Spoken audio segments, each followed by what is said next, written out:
आता एलिमेंटरी इंटरमिडिएटला असताना steel life drawing आहे, डिझाइन आहे आणि त्यांना असं वाटतं की हे एवढंच आहे. पण फाउंडेशनला आल्यानंतर जो अभ्यासक्रम आहे किंवा ए-टी-डीला आल्यानंतर जो अभ्यासक्रम आहे, त्याच्याबद्दल तुम्ही सांगा. तो पोरांना कसा हेल्प आउट करतो पुढच्या गोष्टींसाठी? आता शिक्षण म्हणजे काय आहे? तुम्हाला तर चित्रच काढायचे असतात असं हं. नाही आहे. चित्रकलेचा पण इतिहास आहे, त्याचा अभ्यास करायला लागतो.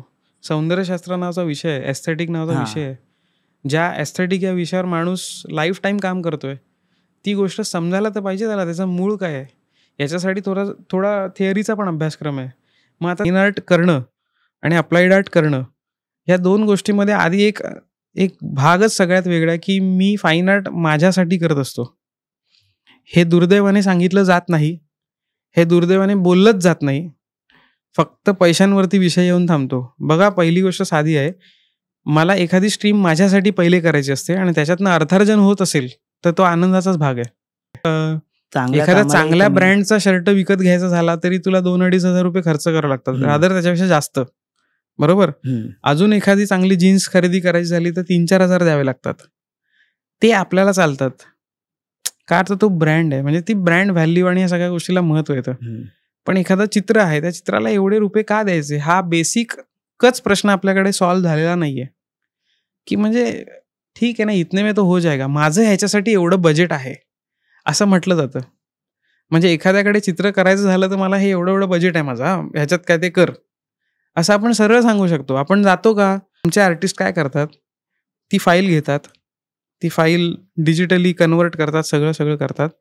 एक प्रिंटर असतो जो कॅनव्हासवरती प्रिंट करून देतो. त्याच्याकडे किती रुपयाच्या स्क्वेअर फीटच्या हिशोबाने प्रिंट होते. तिला स्ट्रेचरला स्ट्रेच केलं जातं. त्याच्यावरती कोटिंग केलं जातं आणि जुजबी काहीतरी करून काम ते दिलं जातं. जो माणूस असतो त्याला काही कळत नाही त्याच्यातला भाग किंवा त्याच्यापर्यंत पोचतं न पोचतं मला माहीत नाही. पण हे असंही काम करून दिलं जातं. पण पालकांनी स्वतःहून त्याच्यामध्ये काही विचार केलेला असतो का? की आपल्या मुलाला जिथे पाठवायचं त्याबद्दल मला माहिती आहे का? निव्वळ फक्त शाळेतले शिक्षक सांगतात किंवा क्लासमधले शिक्षक सांगतात, त्या बेसिसवर मी त्याला तिथे पाठवतो.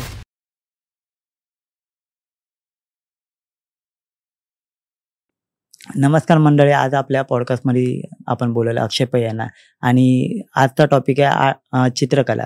आर्ट सीरीज चालू केली आहे. आर्ट सीरीजमध्ये आपण चित्रकला या विषयाबद्दल जाणून घेणार आहे.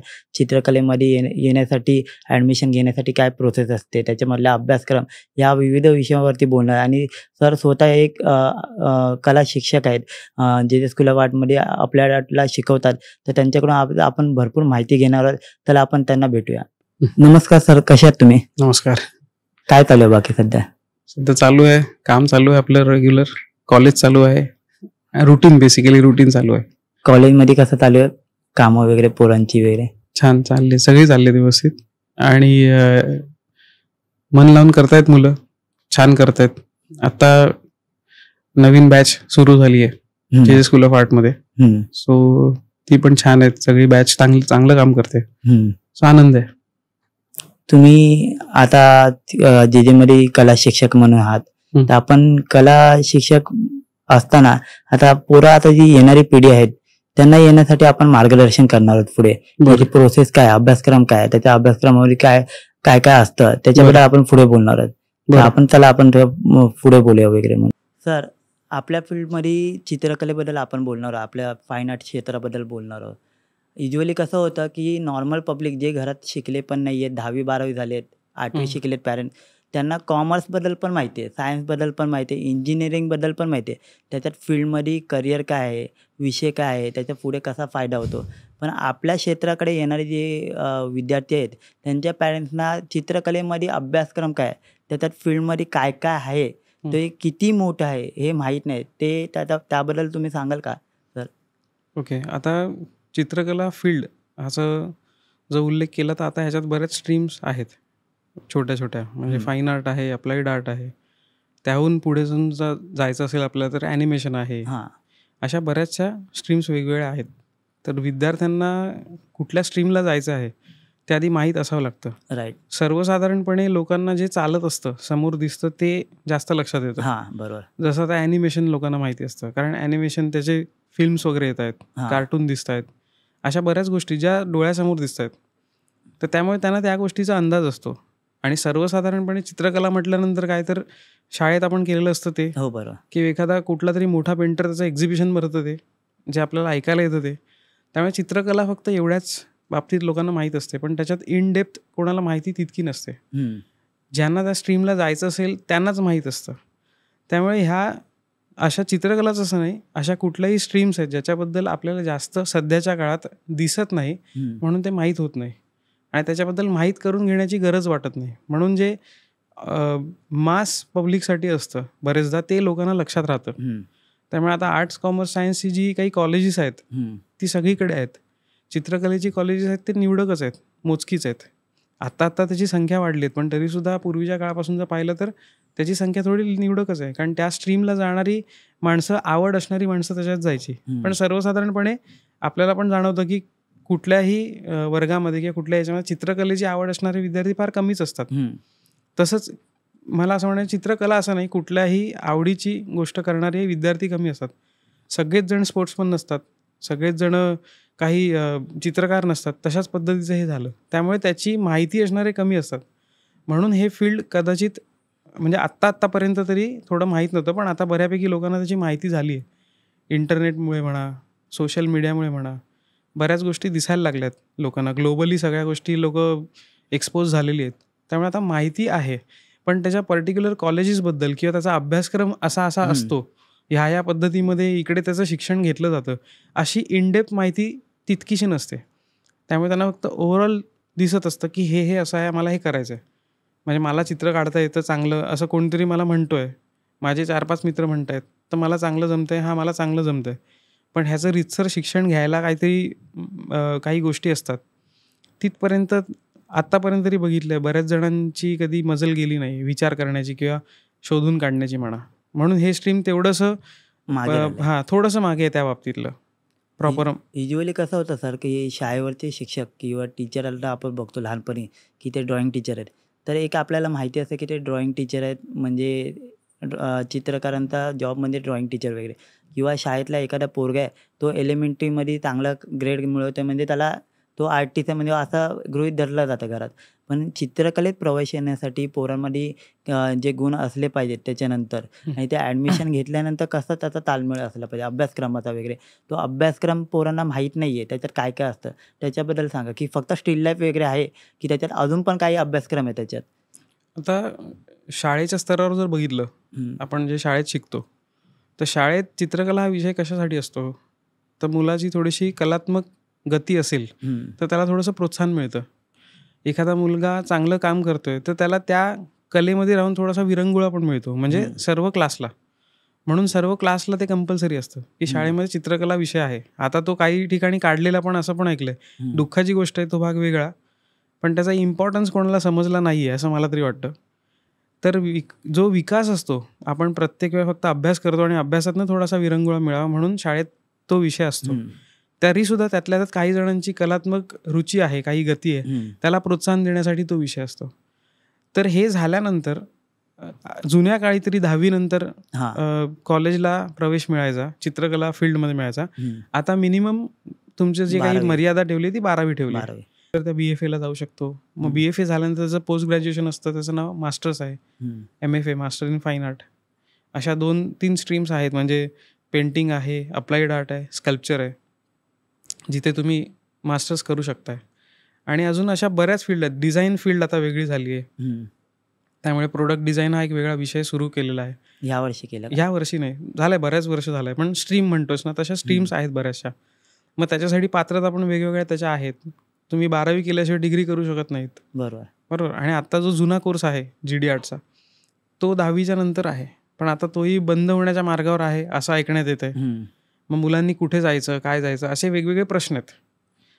होतं काय की 10वी नंतर करण्याचे एक फायदे असे होते की मुलांना जे काही एज्युकेशन घ्यायचं आहे कलेतलं, ते घेण्यासाठी फार कष्ट घ्यायची गरज नसायची. म्हणजे एखाद्याची आवड असेल, ती आवड जोपासायला त्याला 2 वर्षाचा टाइम स्पॅन द्यावा लागत नाही. आता कसं होतंय की आता 12वी पर्यंत थांबा, 12वी नंतर करा. त्या 2 वर्षात न जाणे असं वाटतं मला की किती गती तुमची राहते, जाते पुढे की तशीच राहते, काय कल्पना नाही आहे. 2 वर्षात तुमचा जो फोकस असतो तो किती असतोय तोही माहीत नाही आहे.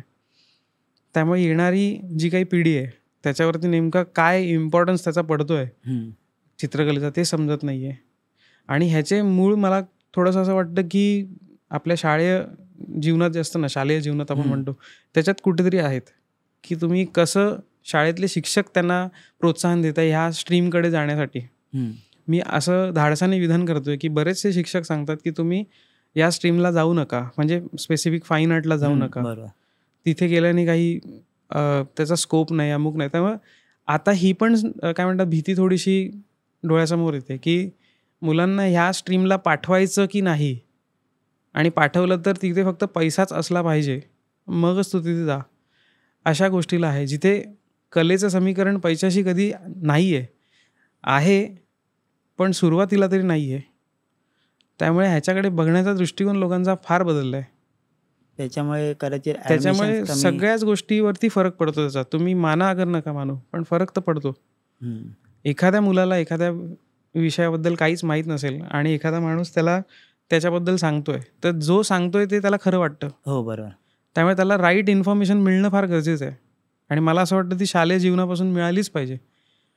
मी त्याबद्दल फार फॉर्च्युनेट आहे की आम्हाला आमच्या शाळेतल्या शिक्षकांनी योग्य मार्गदर्शन केलं, कारण ते त्या स्ट्रीममधनं आले होते. ते शाळेत जरी शिक्षक असले तरीसुद्धा त्यांना तेवढी दृष्टी होती, अजूनही म्हणतो त्यांना आहे, की ते सांगत होते की असं असं केल्यानंतर इथे इथे जा, तुला ह्याच्यामध्ये गती आहे, तू इथे करू शकतोस. मला आता माहीत नाही की किती शाळेतले शिक्षक मुलांना ह्या स्ट्रीमला जायला स्वतःहून सांगतात. त्यामुळे हा एक प्रश्न वेगळा आहे, समजून घ्यायचा. शाळेतल्या शिक्षकांना बाकीची कामं लागली जातात ना, तर त्याच्यामध्ये पोरांबरोबर टाइम स्पेंड करण्याचा चित्रणासाठी तो कदाचित कमी होऊ शकतो त्यांचा. आता हा इंटरॅक्शन. आता मी स्वतः शाळेत मी स्वतः जॉब केलेला आहे. माझं स्वतःचं शाळेत जॉब झालेला आहे. त्यामुळे शाळेची कामं हा एक वेगळा विषय. पण तुम्ही मुलांना जेव्हा तुमचा वेळ मिळतो, मुलांशी तुम्ही इंटरॅक्शन करता, त्यावेळेला तुम्ही त्यांना काय काय देऊ शकता हे तर मला वाटतं आपल्यावरती डिपेंड करतं.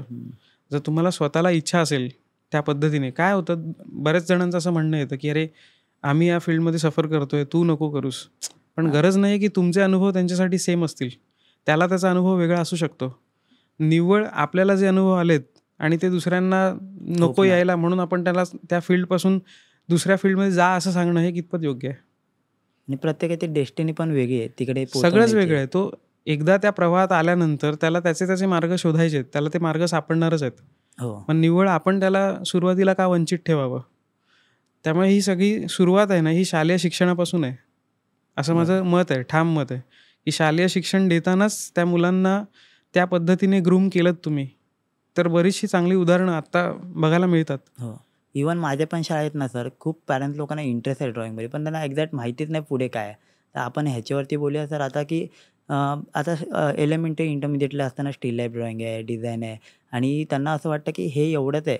पण फाउंडेशनला आल्यानंतर जो अभ्यासक्रम आहे किंवा ATDला आल्यानंतर जो अभ्यासक्रम आहे त्याच्याबद्दल तुम्ही सांगा, तो पोरांना कसा हेल्प आउट करतो पुढच्या गोष्टींसाठी. आता ना काय होतं माहिती आहे का की मुलांचं चित्र चांगलं आहे, म्हणजे आपल्या जनरली घरात असतं मुलाचं चांगलं हा काढतो, याला इथे इथे जाऊ द्यावं. तर हे एक प्राथमिक विधान असतं प्रत्येक पालकांचं की म्हणे ह्याचं ड्रॉइंग चांगलं आहे किंवा हिचं ड्रॉइंग चांगलं आहे, बरं. मग त्याच्यानंतर कुठला तरी आर्ट क्लासेसचा त्यांचा जो काही शिक्षक असतो तो सांगतो की त्याला इथे इथे पाठवा. मग त्यांचं ते एक मत होतं की हा यांना इथेच पाठवायचं आहे. पण पालकांनी स्वतःहून त्याच्यामध्ये काही विचार केलेला असतो का की आपल्या मुलाला जिथे पाठवायचं त्याबद्दल मला माहिती आहे का.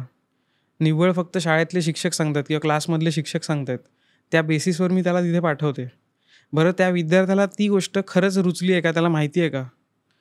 कारण कसं होतं की लहान असताना जसं कोणी लहान म्हणतं ना की नाही मला डॉक्टर व्हायचं आहे, मला इंजिनियर व्हायचं आहे, मला अमुक व्हायचं आहे, तर लहान असताना त्याला काय फील्डबद्दल तितकी माहिती नसते. पण तो निदान 10वीच्या स्टेजपर्यंत आला आहे किंवा त्याच्या आधीच्या स्टेजपर्यंत आला आहे, तर सध्याची पिढी तेवढी इनफ हुशार आहे की त्यांना माहीत पडतं. नेटचं आता आहे उपलब्ध की तुम्हाला सगळ्या गोष्टी मिळत आहेत एका क्लिकवरती. तर मला वाटतं ह्या सगळ्या गोष्टीची हळूहळू माहिती पालकांना सुद्धा घेणं गरजेचं आहे. कसं असतं, नुसतं ॲडमिशन घेऊन चालत नाही. कॉलेजला आले, फी भरली, कुठे जायचं आहे बाबा तुला, इथे इथे जायचं आहे, दिलं, आणि परत सांगणं की अरे आम्ही त्याला जिथे जायचं तिथे पाठवलं आहे. पण नुसतं असं नाही चालत. जसं शाळेत तुमचं 10वीपर्यंत पूर्ण लक्ष होतं, तसं कॉलेजची ही वर्ष आहेत त्यात तुमचं लक्ष असणं गरजेचं आहे. तो कुठल्या स्ट्रीमला जातो हे जर घरातल्यांनाच माहीत नाही आहे तर तो विद्यार्थी संभ्रमावस्थेतच राहतो बरेचदा. दुसरा तुझ्या प्रश्नाचं उत्तर की 10वी नंतरचे कोर्सेस आहेत, तर मी तेच सांगतो स्पष्ट आता की आता परिस्थिती अशी पण झालेली आहे की ते कोर्सेस जे आहेत तू ज्याच्याबद्दल उल्लेख केलास, ATD म्हणा, GD म्हणा, फाउंडेशन म्हणा, हे आता बंद व्हायच्या स्थितीला आलेत की काय, अशी सध्याची स्थिती आहे. म्हणजे 10वी नंतरचं शिक्षणच बंद करायचं आहे, फक्त 12वी नंतरचं ठेवायचं आहे, अशा पद्धतीने ह्या गोष्टी सुरू झाल्यात. तर त्यामुळे एखाद्याला 10वी नंतर की बाबा तू हे कर हे सांगणं पण आता मला भीतीदायक वाटायला लागलं आहे. कारण मग उद्या जाऊन त्याच्या बेसिक एज्युकेशनवरती येतं की अरे तुमची तर 12वी नाही आहे. म्हणजे आपल्याकडे ही अशी काहीतरी गुणोत्तर आहेत की जिथे एखाद्या माणसाचं कॅलिबर असेल त्याच्यासाठी त्याचं बेसिक शिक्षण विचारलं जातं आहे. मी असं नाही म्हणत की शिक्षण गरजेचं नाही आहे, पण एखादा चांगला चित्रकार आहे तर त्या चित्रकाराचा चांगला पोर्टफोलिओ बघावा की त्याचं 12वी की 10वी केलेस तू हे बघावं. तर अशा पद्धतीची जराशी संभ्रमावस्था आहे. पण तू जर विचारलंस तर मी तुला त्याची माहिती देऊ शकतो की 10वी नंतर काय आहे. तर त्याचं GD आपल्याला जायचं असेल, जसं मी मागे म्हणालो, तसं तुम्हाला फाउंडेशन कंपल्सरी करावं लागतं. फाउंडेशन डिप्लोमा कोर्स हा 1 वर्षाचा कोर्स आहे, त्याच्यानंतर 4 वर्षाचा डिप्लोमा कोर्स आहे. म्हणजे टोटल 5 वर्ष तुमची एज्युकेशनमध्ये होतात, चित्रकलेच्या एज्युकेशनमध्ये रीतसर.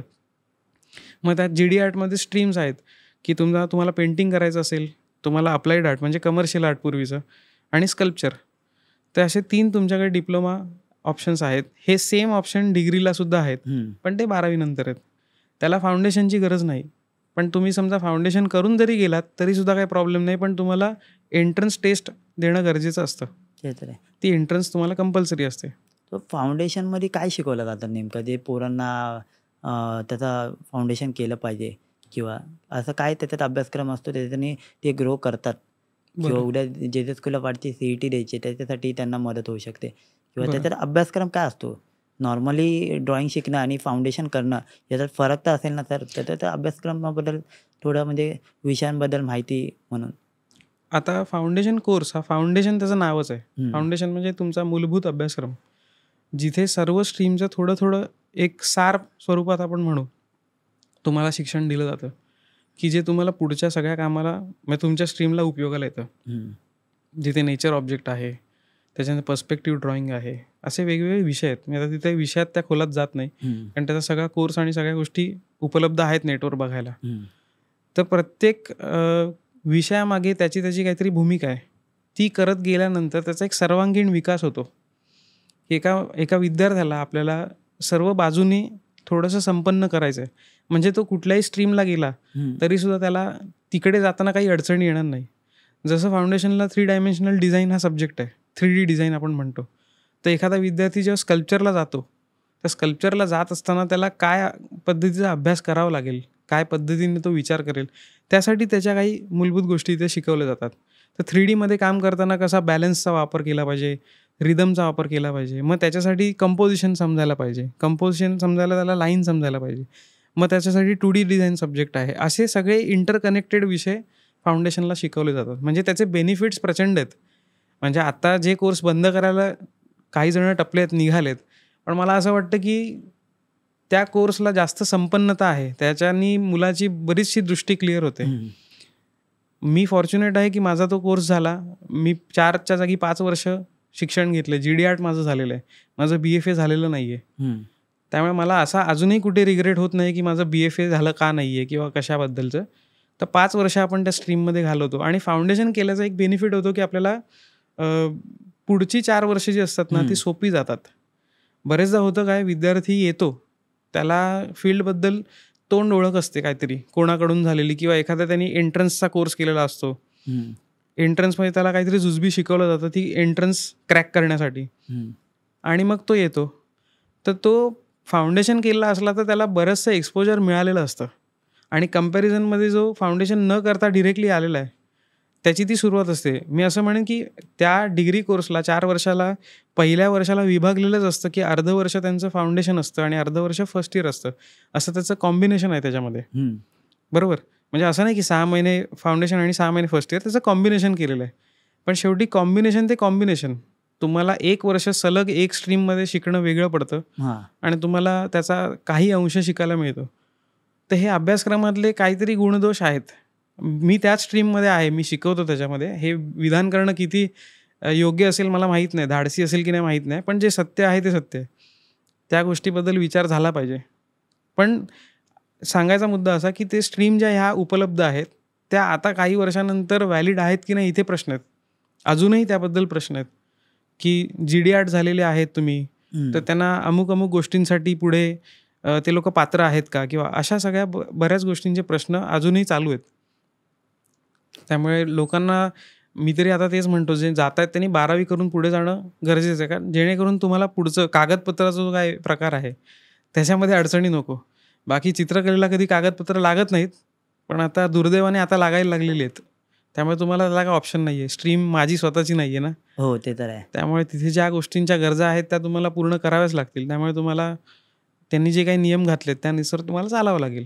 आणि कसं होतं सर की 10वी नंतर मी जेव्हा ड्रॉइंगमध्ये आलो आणि त्याच्यानंतर 12वी नंतर पण फाउंडेशन वगैरे केलं, अजून पण लोक विचारतात मला की तू 12वी नंतर शिकलाच नाही का. युजली तो ऐकायला पण मला वाईट वाटतं की ड्रॉइंगमध्ये शिकल्यानंतर GD झाल्यानंतर फाउंडेशन झाल्यानंतर अजून पण तो प्रश्न पडतो की अजून पण पुढे शिकलाच नाहीत का, 12वी शिकलात का. हे दुर्दैवाची गोष्ट आहे की आपल्या पुढच्या लोकांना, हे माझ्याबरोबर जर होत असेल तर अजून अशी लोक असतीलच, त्यांना हे भुगतायला किंवा ऐकायला भेटत असेल. ती एक दुर्दैवाची गोष्ट आहे की आपल्या आजूबाजूच्या समाजांकडून पण तेवढं बघितलं जात नाही याच्याकडे. ॲक्टिव्हिटी म्हणून बघितलं जाते, एक शिक्षण म्हणून बघितलं नाही जाते. आणि सर आता जो फाउंडेशनबद्दल तुम्ही सांगितलं, त्याच्यानंतर GD आर्टला जेव्हा आपण ॲडमिशन घेतो तर GD आर्ट आणि फाउंडेशनचं पहिलं वर्ष याच्यामध्ये काय डिफरन्स असतं? GD आर्टचं पहिलं वर्ष म्हणजे डिरेक्टली तुम्ही त्या स्ट्रीममध्ये जाता. म्हणजे आता तू फाईन आर्ट घेतलंस किंवा कमर्शियल आर्ट घेतलंस, तर त्या कमर्शियल आर्ट किंवा फाईन आर्टच्या स्ट्रीमला जो पहिल्या वर्षाचा अभ्यासक्रम आहे, जिथून ती स्ट्रीम सुरू होते, त्या स्ट्रीमचा अभ्यासक्रम तुला सुरुवातीलाच मिळतो. फाउंडेशनला असताना तुझं जास्तीत जास्त स्किल ओरिएंटेड काम होतं असं मला बघण्यात येतं. स्किल पण आणि तुमचं थोडंसं काय म्हणतात त्याला, ती आर्टिस्टिक तुमची दृष्टी तयार होण्यासाठी जी काही सिच्युएशन बनवायला लागते ती त्याचं काम तिकडे तयार होतं, सुरुवातीलाच होतं. आणि फर्स्ट इयरला डिरेक्टली मी ॲडमिशन घेतल्यानंतर मला त्या स्ट्रीमची ओळख आणि त्याच्यापासून त्या स्ट्रीममध्ये मी काम करायला सुरुवात होतो. तर हा एक बेसिक डिफरन्स तुला मिळतो.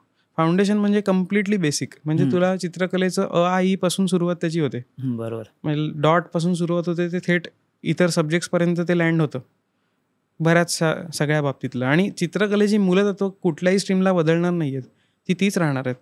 त्यामुळे फाउंडेशन कोर्सचं वेटेजच फार छान आहे. पहिल्यापासून जो बनवलाच आहे तो कोर्स, तो फार सुंदर आहे. तो कोर्स केल्यानंतर बऱ्याच जणांना दृष्टी मिळतेच की आपल्याला, आणि मला तरी असा अनुभव आहे की बऱ्याच जणांना समजतं की मी कुठे बिलॉंग करतो, मी कुठे जाऊ शकतो. मला फाउंडेशन केल्यानंतर रिअलाईज झालं होतं, रादर त्याच्या आधी माझी आवड होती, पण रिअलाईज पण झालं होतं की येस मला ही स्ट्रीम घ्यायची आहे, मला इथेच जायचं आहे, मी इकडे बिलॉंग करतो. इतर फील्ड्स आहेत जिथे आपण मेहनतीने काम करू शकतो, पण जिथे माझी ऊर्जा लागू शकते जास्त छान, ते मला समजतं की येस मला इथे जायचं आहे. तर ती क्लॅरिटी मिळते त्या एका वर्षात, म्हणजे समज येऊन जाते की जर तू पुढे आयडियल एक विद्यार्थी म्हणून तिथे 100% देऊन काम करशील, तुला चांगल्या शिक्षकांचं सानिध्य मिळालं, तर तुला काही गोष्टी या सरळ क्लिअर होतात की तुला कुठे जायचं. पण ती समज पण येऊन जाते, त्याच्याबद्दल नॉलेज पण येऊन जातं, तिथपर्यंत थोडं त्यांची हात उजळणी चालू पण झालेली असते. त्याच्यामुळे तो GD ला, कारण संबंध वर्ष तू मेहनत करतोयस अख्खी, एक पूर्ण वर्ष सगळ्या सब्जेक्टसाठी तू देतोयस, नंबर ऑफ असाइनमेंट्स तू करतोय, तर तुझ्या हाताखालून त्या सगळ्या गोष्टी जात असतात. आणि तू जितकी मेहनत करशील, चित्रकला म्हण किंवा कुठल्याही स्किल म्हण किंवा कुठल्याही बाबतीत म्हण, कलेबद्दल विद्येबद्दल म्हण, तिचे जेवढी तू मेहनत करशील त्याचे रिटर्न्स आहेत.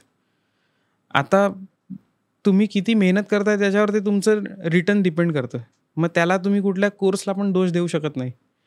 म्हणजे एखाद्या ठिकाणी चांगल्या ठिकाणी शिकायला गेलेला विद्यार्थी पण काम न करता सुद्धा त्याला काही रिटर्न्स मिळाले नाही आहेत, वेरॅज दुसरा कुठला तरीच गरीब विद्यार्थी मेहनत करून खूप पुढे पण गेलेला आहे. म्हणजे ह्या सगळ्या फील्डमध्ये काही काय म्हणतात, आपलं जसं आर्ट कॉमर्स सायन्सला आपण लिखापडी करून अभ्यास करून पाठांतर करून जातो, तसं नाही. इथे तुमचा हातच तुमची मेहनत आहे. हात, डोकं, डोळे सगळं काम करतं तिथे. जेवढं तुम्ही काम कराल त्याचे रिटर्न्स आहेत. काम नाही करणार तर तुमचं भविष्य धोक्यातच आहे. मग त्या स्ट्रीमला दोष देण्यात अर्थ नाही. कुठल्याही स्ट्रीमला मी म्हणेन देऊच नाही, आपल्याला दोष द्यायची गरज आहे. आणि कसं कॉमर्स सायन्स कसं आदल्या दिवशी रट्टा मारला, दुसऱ्या दिवशी पेपर दिला असं हा झालं. म्हणजे आता तू म्हणलास रट्टा मारला, तर तिथे रट्टा सुद्धा काय मारायचा आहे? हम्म. म्हणजे एखाद्या विषयी मला आवड असेल तिथे मी असं नाही करत. रट्टा मारणं म्हणजे तू कुठली तरी गोष्ट ढकलतोस, स्किप करतोस. मी इथे आता चित्रकला शिक्षणामध्ये लोकांना वाटतं की शिक्षण म्हणजे काय, तुम्हाला तर चित्रच काढायचे असतात. असं नाही आहे. चित्रकलेचा पण इतिहास आहे, त्याचा अभ्यास करायला लागतो. सौंदर्यशास्त्र नावाचा विषय आहे, एस्थेटिक नावाचा विषय आहे. ज्या एस्थेटिक या विषयावर माणूस लाईफ टाईम काम करतोय, ती गोष्ट समजायला तर पाहिजे त्याला, त्याचं मूळ काय आहे. याच्यासाठी थोडा थिअरीचा पण अभ्यासक्रम आहे. मग आता त्या ठिकाणी मी असंच रट्टा मारून काहीतरी केलं तर चालेल का? की जी फील्ड मी स्वतः आवडीने निवडली आहे, मला आवडतं की मी चित्र काढावं, तर मला त्याच्याबरोबर काही गोष्टी समजण्याच्या गरजेच्या असतात. त्याच्यामध्ये जर मी कानाडोळा करेन किंवा त्याच्यामध्ये मी समजा स्किप करायचा प्रयत्न करेन, तर ते चालेल का? नाही चालेल. म्हणजे अगेन मेहनतीला पर्याय नाही. ते तर आहे. हां, तर हा सगळा शिक्षणातलाच भाग आहे त्यातला. तर असं मी सजेस्ट करेन. उलटा आता ऑडियन्सला कळलं असेल की फक्त चित्र नाही आहे त्याच्यात, थिअरी पण विषय. नुसती चित्र नाहीच आहे त्याच्यात. इव्हन जेव्हा आम्ही पण फाउंडेशन नंतर आलो तेव्हा कळलं की थिअरी, सौंदर्यशास्त्र आहे, हे वेगवेगळे विषय आहेत आणि ते ऍक्च्युली कंटाळवाणे वाटायचे, पण त्याचा पण किती इम्पॉर्टन्स आहे ते तुमच्या बोलण्यातून बऱ्याच विद्यार्थ्यांचा समज काय असतो की चित्रकलेला जाणारे आहेत म्हणजे अभ्यासात चांगले नसतील, ज्यांचा अभ्यासक्रम किंवा अकॅडमिक्समध्ये ह्याला कमी मार्क आहेत, पण ह्याचं चित्र छान आहे बाबा, तू चित्रकलेला जा, तुझं चालून जाईल. तर हे जे काही आत्तापर्यंत लोकांनी जे भ्रम निर्माण केलेत ना, त्याला काही अंशी सत्य पण आहे ते, पण काही अंशी चुकीचं पण आहे. म्हणजे माझ्या क्लासमध्ये, म्हणजे मी तिचं आता लाईव्ह नाव घेत नाही आहे, पण माझी मैत्रीण आहे, ती चांगली मैत्रीण आहे जी आता अमेरिकेत सेटल आहे. ती फाउंडेशनला तिने, म्हणजे मला लक्षात कशासाठी राहिलं हे पण विशेष बघ. आता ज्या वेळेला आम्ही फाउंडेशनच्या हे देत होतो, सगळ्यांचे फॉर्म भरत होतो इतर आर्ट कॉलेजेसचे, मी मॉडेल आर्टचा फॉर्म भरला होता, रहेजाचा फॉर्म भरलेला, इंडियन आर्टचा भरलेला, असे जेवढे फाउंडेशनचे कॉलेज आहेत त्याचा भरला होता. आणि त्याची जी लिस्ट लागते ना, त्या लिस्टमध्ये मी नाव बघायला गेलो होतं, त्या मुलीचं नाव मला दिसलं. तिला त्यावेळेला 10वीला 93 वगैरे टक्के होते. आता 93 असतील का 94 असतील आता मला फारसे आठवत नाही, पण मला 90च्या पुढे होतं एवढं तर लक्षात आहे, डोळे झाकून मी सांगू शकतो अजून पण. तर 90-95% मिळवलेली मुलगी सुद्धा या स्ट्रीमला यायला प्रयत्न करते. म्हणजे ती हुशार असल्याशिवाय येते का? अभ्यासात हुशारच होती ना ती, पण तिला आवड तिथे होत जायची. तर अशी सुद्धा उदाहरणं आहेत, होती आणि अजून पण येत आहेत बरेचसे. त्यामुळे हा एक समज लांब गेला पाहिजे. ज्यांची कोणाची गती समजा अभ्यासात नसेल, एखाद्याचं वाचन नसेल, एखाद्याचं पाठांतर नसेल, ठीक आहे, फारसं नसेल, पण तू आपल्या आवडीच्या फील्डबद्दल तर निश्चित वाचूच शकतो. आपल्याला काही कुठली पुस्तकं लिहायची नाहीत, पण निदान मला ज्या गोष्टीची गरज आहे त्याची माहिती तर मी मिळवू शकतो. तर मला हे म्हणायचं की तुम्ही जे काय करताय ते तुमच्या स्ट्रीमसाठी करताय.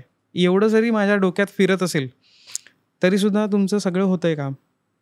आपल्याला 10वी-12वी सारखा 100 मार्काचा पेपर लिहून प्रगती पुस्तक त्याच्यावर आईवडिलांच्या सह्या घेऊन यायचं आहे, हा इथे हेतू नाही आहे. चित्रकला शिक्षण हा मुळातच एक वेगळा विषय आहे, पण आता त्याच्यात अकॅडमिक्सचं स्वरूप असल्यामुळे त्याला काही गोष्टींची मर्यादा आहेत.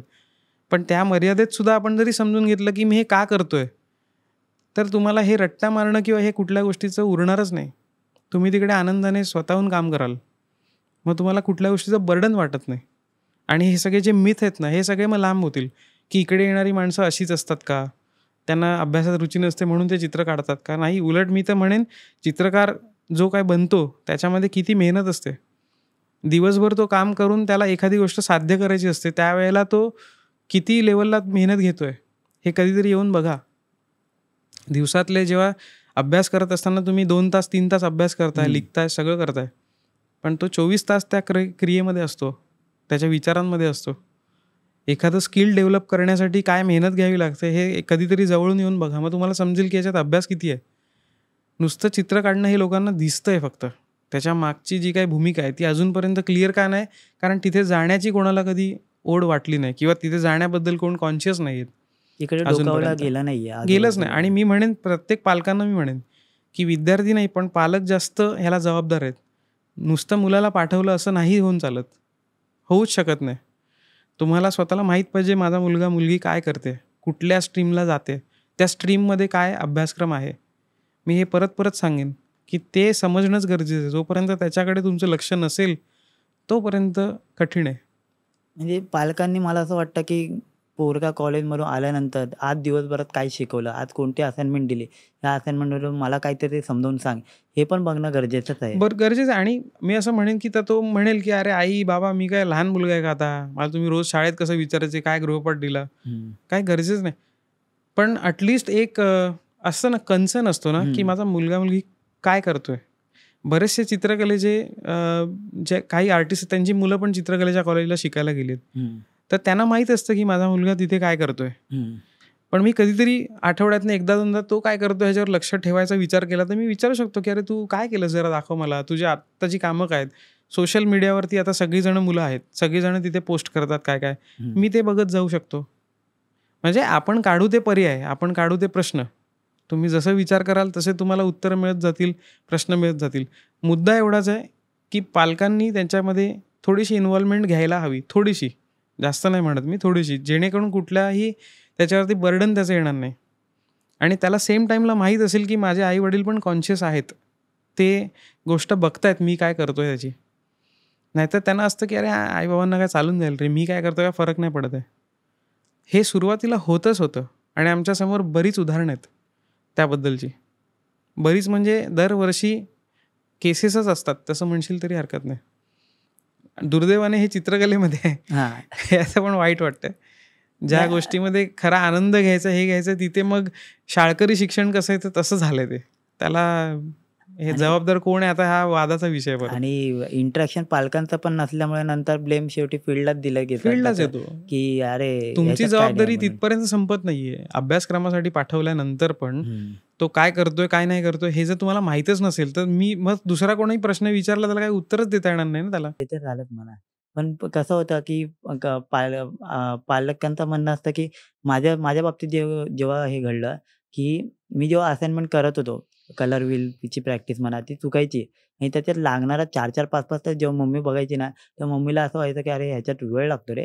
म्हणजे एक त्यांना पण कळून चुकतं की ही फक्त 5-10 मिनिटाची गोष्ट नाही आहे. तर जेव्हा ते चाळतील, पोरांना ऑब्झर्व करतील, तेव्हा त्यांना कळेल की हे 5 मिनिटाचं काम नाहीये. ह्याच्या मागे, कारण का ती परत असाइनमेंट करा, परत ते बनवा, परत ती एकदा शेड चुकलेली परत ती क्रिएट करा. ह्याच्यामध्ये किती मेहनत आहे हे त्यांना समजेल. हे त्यांचा पण अभ्यास होईल की आपला पोरगा आपल्या फील्डमध्ये काहीतरी करतोय आणि त्यांना पण आनंद वाटेल याचा की काहीतरी. नाहीतर उडवून दिल्यासारखं आहे ते की पोरगा आला, गेला, केला, कॉलेजमध्ये मस्ती केली, घरी आला, असा मुद्दा होतो सर एकदम. आणि GD मध्ये जेव्हा पोरं जातात तेव्हा फक्त पोर्ट्रेट काढायचं का, अरे 7 दिवस कशाला मॉडेल बसायचं आहे, अरे प्रिंट हे कशासाठी आहे, हे पालकांना पण माहित नाही. त्याच्याबद्दल तुम्ही सांगाल का?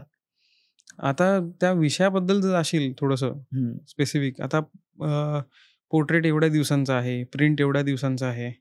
आता हे मुलांना सगळं माहीत असतं. आता ह्याच्या मागे एकच साधा विषय, तो म्हणजे आपला आळस. आता ज्याला एखादी गोष्ट फार छान करायची असेल त्याला 5 दिवस पण कमी पडतात, 7 दिवस पण कमी पडतात. आणि एखाद्याला फार मनापासून करायचं नसतं, त्याला 5 दिवस डोक्यावरचं पाणी असतं, तो जास्तीत जास्त 2 दिवस करेल, 3 दिवस खाली जाईल मित्रांकडे, हा सर्वस्वी त्याचा विषय होतो. आता ह्या सगळ्याबद्दल ना पालकांना माहीत नसतं काय. बरोबर आहे. आणि मला असं वाटतं की आता ह्या स्टेजपासून त्यांना तेवढा कन्सर्न ठेवायची पण गरज नाही, कारण हा कम्प्लिटली स्वतःचा विषय होऊन जातो. माझी एक चित्र चौकट समजतोयस, ती मला बेस्ट करायची आहे. त्याच्यासाठी मला 5 दिवसाची टाइम फ्रेम आहे. त्या 5 दिवसात मी कसं बेस्ट करीन हा माझा विषय असतो की नाही. त्याच्यात पालक कुठेच नाही आहेत. मग ही सेल्फ डिसिप्लिन असली पाहिजे. त्या विद्यार्थ्याला असं वाटत असेल की अरे मी 2 दिवसात ते संपवेन सगळा विषय, तो त्याचा कॉन्फिडन्स असेल तर चांगली गोष्ट आहे, काही प्रॉब्लेम नाही आहे. पण उरलेल्या 3 दिवसाचं काय, त्या 5 दिवसाला काहीतरी विचार करून डिझाईन केलंय किंवा त्या 7 दिवसाला काहीतरी विचार करून डिझाईन केलंय. तर ह्या भूमिका जोपर्यंत विद्यार्थ्यांसमोर क्लिअर नाहीत ना, तोपर्यंत हे चालूच राहणार. लक्षात येते का तुला? म्हणून ह्या दिवसात मी काय केलं पाहिजे, त्या दिवसात त्यांनी काय केलं पाहिजे, हे विषयच उरत नाही. हे त्याच्यावरती डिपेंड राहतं की तो विद्यार्थी कसा त्या गोष्टीला बघतोय. बरेचदा विद्यार्थी 2 दिवसात काम करतात, 3 दिवस येत नाही, मग 3 दिवस कुठे जातात ते त्यांना माहीत नाही.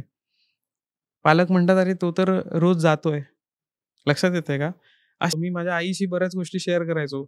तिला चित्रकलेची आवड असायची, त्यामुळे तिला मी सांगायचो अरे मी हे केलं, किंवा घरी चित्र आणायचो, ती बघायची, ती आवर्जून विचारायची अरे हे कुठे केलं.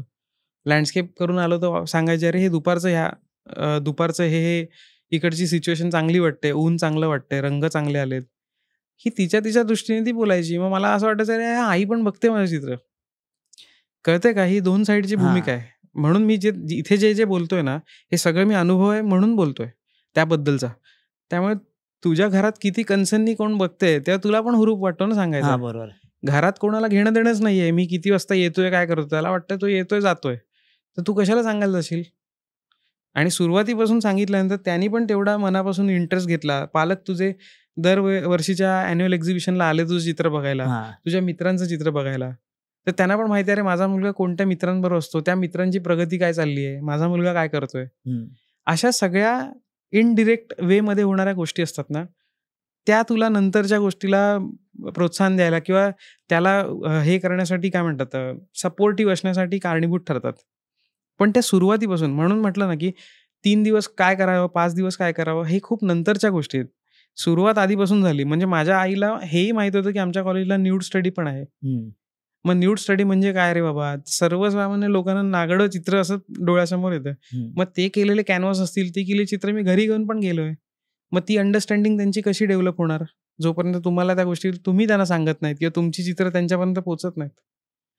तर हा सर्वस्वी तुझा पण विषय ठरतो. म्हणजे आपला विद्यार्थी म्हणून घरापर्यंत आपण कसं कोणत्या वे मध्ये पोहोचतोय आणि इंटरॅक्शन ठेवतोय, कसं ठेवतोय.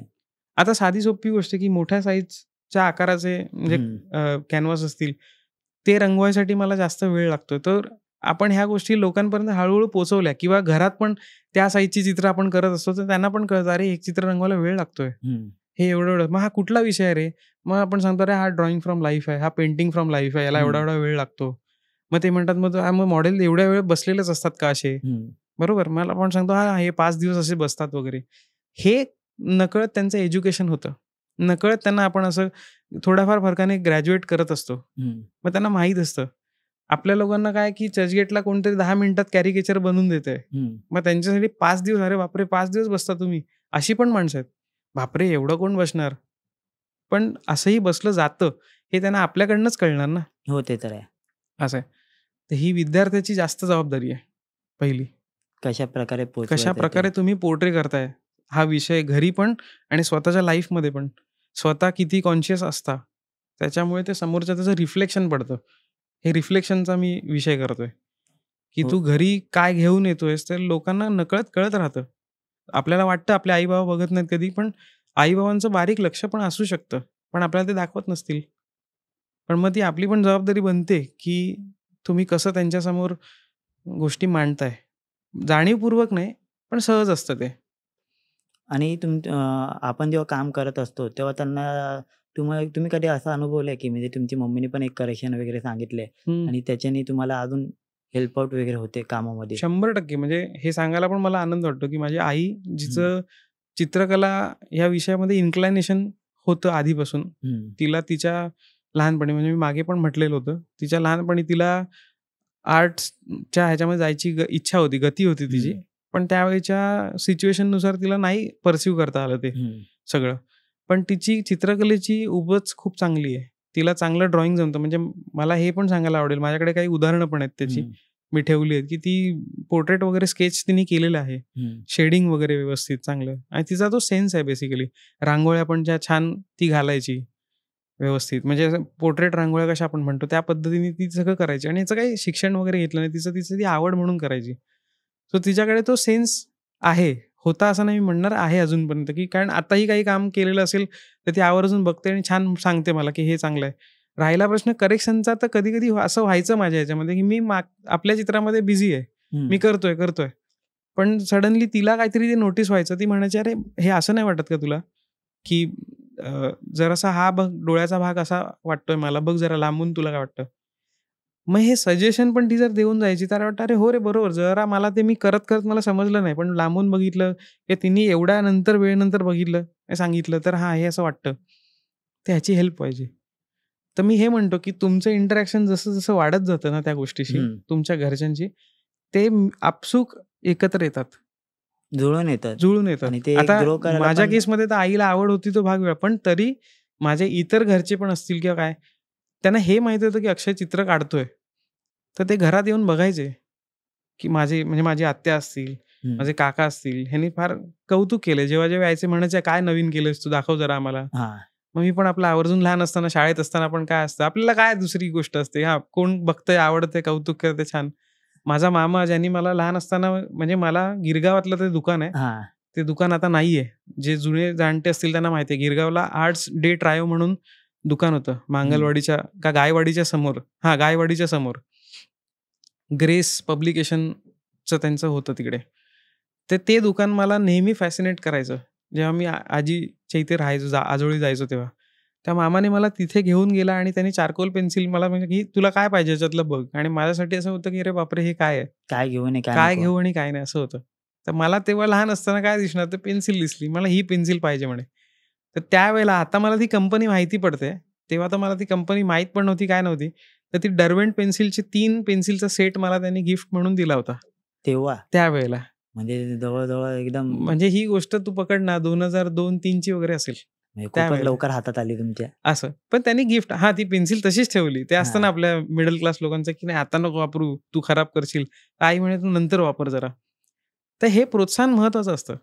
आता तो मामा नाहीये माझा आज या जगामध्ये, पण मला ती आठवण त्याची कायम ती राहते की हे प्रोत्साहन छोट्या छोट्या गोष्टींचं असतं. आणि ते किक भेटायला चालू होते की आपल्याला करायचंय म्हणून. त्यांचं म्हणून म्हणतो ना की ते कौतुकाची थाप कशी असते, ही तुम्ही करता तेव्हा मिळते.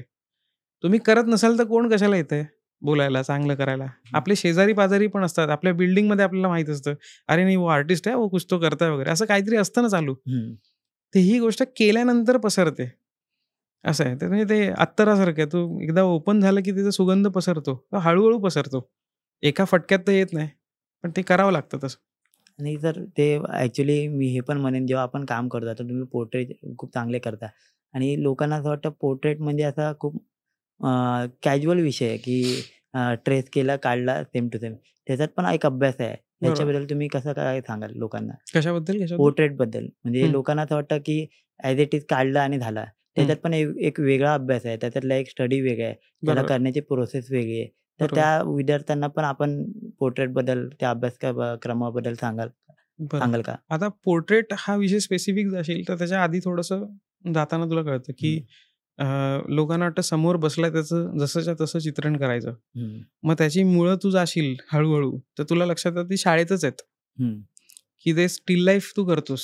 स्टील लाईफ ठेवलं असतं तुमच्या समोर, बादली असते, त्याच्यामध्ये एक कपडा ठेवला आहे, एक सफरचंद ठेवला, एक मग ठेवलंय, काय काय जे काय सोपं असेल, एक क्यूब ठेवलाय, क्यूबवरती कपडा ठेवलाय. तर आपल्याला शिक्षक शिकवतात हे कसं समोर बघून काढायचं.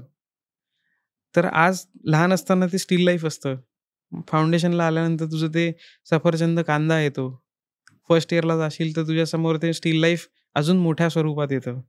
आणि मग हळूहळू तुझं हेड स्टडीकडे सुरुवात येते. हेड स्टडी म्हणजे तुझं मानवी चेहरा कसा आहे, त्याचे उंचवटे कसे आहेत, कान नाक डोळ्यांची रचना नेमकी कशी आहे, किती अंतरावर त्याचे सगळं फिक्स आहे, नॉर्मल ह्युमन बॉडीचं प्रपोर्शन काय जातं, ह्या सगळ्या गोष्टी शिकल्यानंतर हळूहळू तू त्या गोष्टीकडे जायला लागतोस की पोर्ट्रेट पेंटिंग काय. म्हणजे समोर माणूस बसला आहे त्याचं हुबेहूब चित्रण करणं, पण कमीत कमी ब्रश स्ट्रोकमध्ये पण ते आलंय का, किंवा अरे 2-4 स्ट्रोकमध्येच त्यांनी त्याचं नाक फार छान काढलंय वगैरे वगैरे, अशा गोष्टी लोकांना ऐकायला मिळतात. तर ह्याची सगळी सुरुवात तुझी पहिले शाळेपासून, फाउंडेशनपासून किंवा तुझ्या फर्स्ट इयर, सेकंड इयरपासून त्याची सुरुवात आहे. अशी हळूहळू त्याच्यात ती मेहनत करत करत तू त्या स्टेजला पोचतोस, बरोबर. त्यामुळे जास्तीत जास्त अकॅडमिक्समध्ये लक्ष देणं, छान ड्रॉइंगकडे लक्ष देणं, फोकस करणं, स्केचिंग करणं, हे सगळ्या स्टेज त्याच्यासाठी फार महत्त्वाच्या आहेत.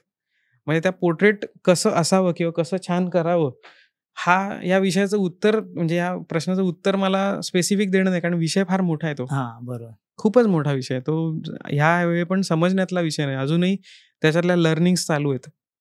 पण त्याचं डेफिनेट हा रस्ता तर आहे एवढं मला माहिती आहे, की नियमित ड्रॉइंग करणं, स्केचिंग करणं, व्यवस्थित समजून उमजून काम करणं जास्त गरजेचं, आणि लाईव्ह काम करणं जास्त गरजेचं आहे. फोटोग्राफरनं हल्ली करायची प्रथा वाढली आहे लोकांची. फोटोग्राफवरूनच ड्रॉइंग करतात आणि त्यांना वाटतं अरे हुबेहूब मला काढता आलं. तर ते तसं नाहीये. समोर मॉडेल बसून झालेला अभ्यास आणि फोटोमध्ये खूप डिफरन्स आहे. खूपच फरक आहे ना, खूपच फरक आहे. म्हणजे एखाद्या परीक्षेला अभ्यास करून गेलेला विद्यार्थी आणि कॉपी करत असलेला विद्यार्थी, मग परीक्षेचा निकाल येतो, समजतं. एखादा चांगला शिक्षक असेल त्याला कळतं नवनीतच्या गाईडमधनं छापलेलं उत्तर काय आहे.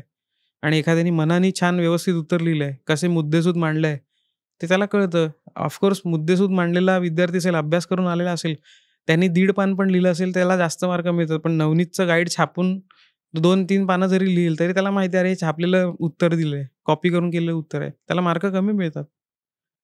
हा एक बेसिक डिफरन्स आहे. आणि आपण ज्या फील्डला आलोय त्याची रिक्वायरमेंट जर ती असेल, तर आपल्याला त्याच पद्धतीने अभ्यास करावा लागतो. मला समोर बसून चित्र काढायला शिकायचं आहे, तर मी फोटोग्राफवरून चित्र का काढेन? आणि मी जर ते काढत असेल तर मी चिटिंग करतोय. हा त्याचा साधा सरळ अर्थ निघतो. बऱ्याचदा विद्यार्थ्यांना त्या गोष्टी स्किप करायच्या असतात. सगळ्या गोष्टी अशा फास्ट पाहिजे असतात. किंवा Instagramवर एखादं चित्र मी पोस्ट करतोय, तर ते किती लोकांचे लाईक्स येतील त्याच्यावरती, छान वाटेल. मित्र कसा खुश होईल त्याचं चित्र काढून, त्याची गर्लफ्रेंड कशी खुश होईल मी चित्र काढायचा. फोटोग्राफरनं येतं त्याला. तो काढतोय, स्केल टाकतोय काय किंवा डायरेक्ट ट्रेस मारतोय काय, अशा बऱ्याच नानाविध पद्धतीने तो ते करत असतो. पण अशी शाबासकी काय महत्वाची आहे? म्हणजे टेम्पररी ती. हे टेम्पररीच आहे. पण हे समज येणंच आधी महत्वाचं आहे. ती समज जेव्हा तुला येते, तेव्हा तुला समजतं की हे गरजेचं नाहीये. हे तर मी करू शकतो. जर मला हे आलं, लाईव्ह करता आलं, तर फोटोग्राफ तर माझ्यासाठी एकदम छोटासाच भाग आहे. त्याला फार वेळ लागत नाही काही. आणि काय होतं सर, मी जे ऑब्झर्व केलं म्हणजे माझं असं कोणाला नावं ठेवणं असं नाही आहे म्हणा. प्रत्येकजण हॉबी आपल्या आवडी-आवडीने करतो. पण जेव्हा ते ट्रेस करून वगैरे कॅरेक्टर काढतात आणि तो जो दुसरा कोणी आहे त्याने अभ्यास केलाय, पण त्याचा कॅरेक्टर वगैरे नाही आलं, पण त्याचा अभ्यास आहे. बरोबर. लोकांना ते पटत नाही. ती समज लोकांना कळत नाही. अभ्यासातली आणि कामामधली. बरोबर. कमिशन वर्क वेगळं आहे आणि काम वेगळं आहे. हे बरोबर. लोकांना ऑब्झर्व कळतच नाही की कसा फरक आहे त्याच्यात म्हणून. आता तेच होतं ना, की मला एखाद्याचं काम करून द्यायचंय. समजा मला तो त्याचे पैसे देतोय. तर मला असं वाटतं की त्याच्यापर्यंत काय पोचतंय हे महत्वाचं आहे. हां, त्यांनी मला सांगितलं. आता माझ्याकडे काही कामं येत आहेत अशी. रादर मी असं म्हणेन की मी अशा पद्धतीची कामं स्वीकारतोय. की काही जण म्हणतात की तू तुझ्या पद्धतीने चित्र करून दे. मला आवडेल ते. मग तिथे मी माझ्या पद्धतीने चित्र करतोय. तिथे मी सुरुवातच त्याची अगदी मी जसं पोर्ट्रेट करतो रेग्युलर, मी त्या पद्धतीने करतोय. त्याच्यात तो फ्रीडम मला ते देत आहेत. मी त्या पद्धतीने करतोय. आता काय झालंय, लोकांना तो पोर्ट्रेटच विषय म्हणून बोलतो, की ते फोटोग्राफिक नावाचा तो शब्द त्यांच्या डोक्यात फिरतो. जसं आहे तसंच्या तसं अगदी ते. मला असं म्हणणं आहे की ते काही दोष नाहीये. पण मग असा पण समाज माणसात हा विषय होतो, की तुम्हाला जर फोटोग्राफ सारखंच चित्र हवं असेल, तर मग तुम्ही प्रिंट काढून घ्या. बरोबर. बरोबर आहे. आता काय पूर्वीसारखं नाही. आता तुला 10 इंच बाय 10 फुटाची पण प्रिंट मिळते. मग तू पेंटिंग नेमकं का करतोयस? पेंटिंग करून का घेतोयस? हा एक विषय उरतो. तर हे थोडंसं काय म्हणतात, हे शिक्षण झालं. हे हळू तुम्ही कसं पसरवता त्याच्याबद्दल झालं. आज मी एखाद्या पद्धतीने अशा पद्धतीने कामं करीन, तेव्हा 4 जणांकडे ती कामं अशा पद्धतीने पोहोचतील. बरोबर आहे? तर ह्याची आपली सुरुवात झाली पाहिजे. फोटोग्राफरनं जेव्हा करायची वेळ येते, तेव्हा तुला माहिती आहे की या क्लायंटला तुला हेच द्यायचं आहे आणि त्याला तुला काही ऑप्शन नाही. तिथे तू ट्रेसिंग करून कर, नाहीतर तू ग्राफ टाकून कर, काही प्रॉब्लेम नाही. कारण त्याला त्याच्याशी घेणं-देणं नाहीये आणि तुला त्याच्याशी घेणं-देणं नाहीये. कारण तुला ते काम फक्त डिलिव्हर करायचं आहे. हां, पण चित्र काढून झाल्यानंतर जेव्हा रंगकाम करतोस किंवा त्याच्या चित्रामध्ये काही गोष्टी तू क्रिएट करतोस, तेव्हा तुझा आर्टिस्टिक सेन्स जागा होऊन तू काय-काय करतोस, जो फोटोग्राफच्या पुढे जातं ते. एक काहीतरी लाईव्हनेस त्याच्यामध्ये येतो. बरोबर. हे तुझं कॉन्ट्रिब्युशन ठरतं त्याच्यामध्ये. तू काय त्याच्यात ॲडिशनली करतो. म्हणजे तू जितकं जास्त काम करशील तुला तेवढा सेन्स वाढत जातो आणि तू त्याला काहीतरी एक्स्ट्रा करून देतोस. आणि बरेचदा असे अनुभव आलेत क्लायंटचे, मला म्हणतात की हे जास्त छान वाटतं बघायला, हे लाईव्हली वाटतं. आणि हा अनुभव आहे माझा, की तुम्ही रेफरन्स नंतरच्या पुढे काहीतरी करून थोडंसं देता ज्यावेळेला, तेव्हा ते तुझ्याकडनं अप्रिशिएट होतं. म्हणजे तुमचा म्हणण्याचा उद्देश हाच आहे एकंदरीत जाणवला, की अकॅडमिक इयरला केलेलं काम, त्याच्यात जे शिकलेलो असतो, जे स्कल स्टडी आहे म्हणा, त्याच्यात आपल्याला देवाने जे बनवलंय त्याची आतमधली रचनेचा अभ्यास म्हणा प्रॉपर, त्याच्यामुळे हे शक्य होतं पुढे जाऊन करणं. 100% शक्य आहे. त्याच्याशिवाय हे इनकम्प्लीट आहे. म्हणजे 100%. हा अभ्यास आहे याच्यात, जे लोकांना आपल्याला माहितीच नाही, की ड्रॉइंग म्हणजे फक्त कोणाचं तरी चित्र काढायचं नाही, ते देवाने बनवलेली रचना आपण प्रत्यक्षात ते ऑब्झर्व करून पेपरवरती उतरवणं, हा अभ्यास आहे त्याच्यात. म्हणून अभ्यास आहेच. त्या गोष्टीची ती गरज आहे. कोण बघत नाही म्हणून तो अभ्यास लपला नाही असं नाही ना. तुम्ही त्याला झाकू शकत नाही ना. ते त्याचं सत्य आहे. तुम्ही इग्नोर करू शकता. तुम्ही त्याच्यावर झाकून तुम्ही कानाडोळा करू शकता. पण ते सतत सत्यच आहे म्हणजे ते.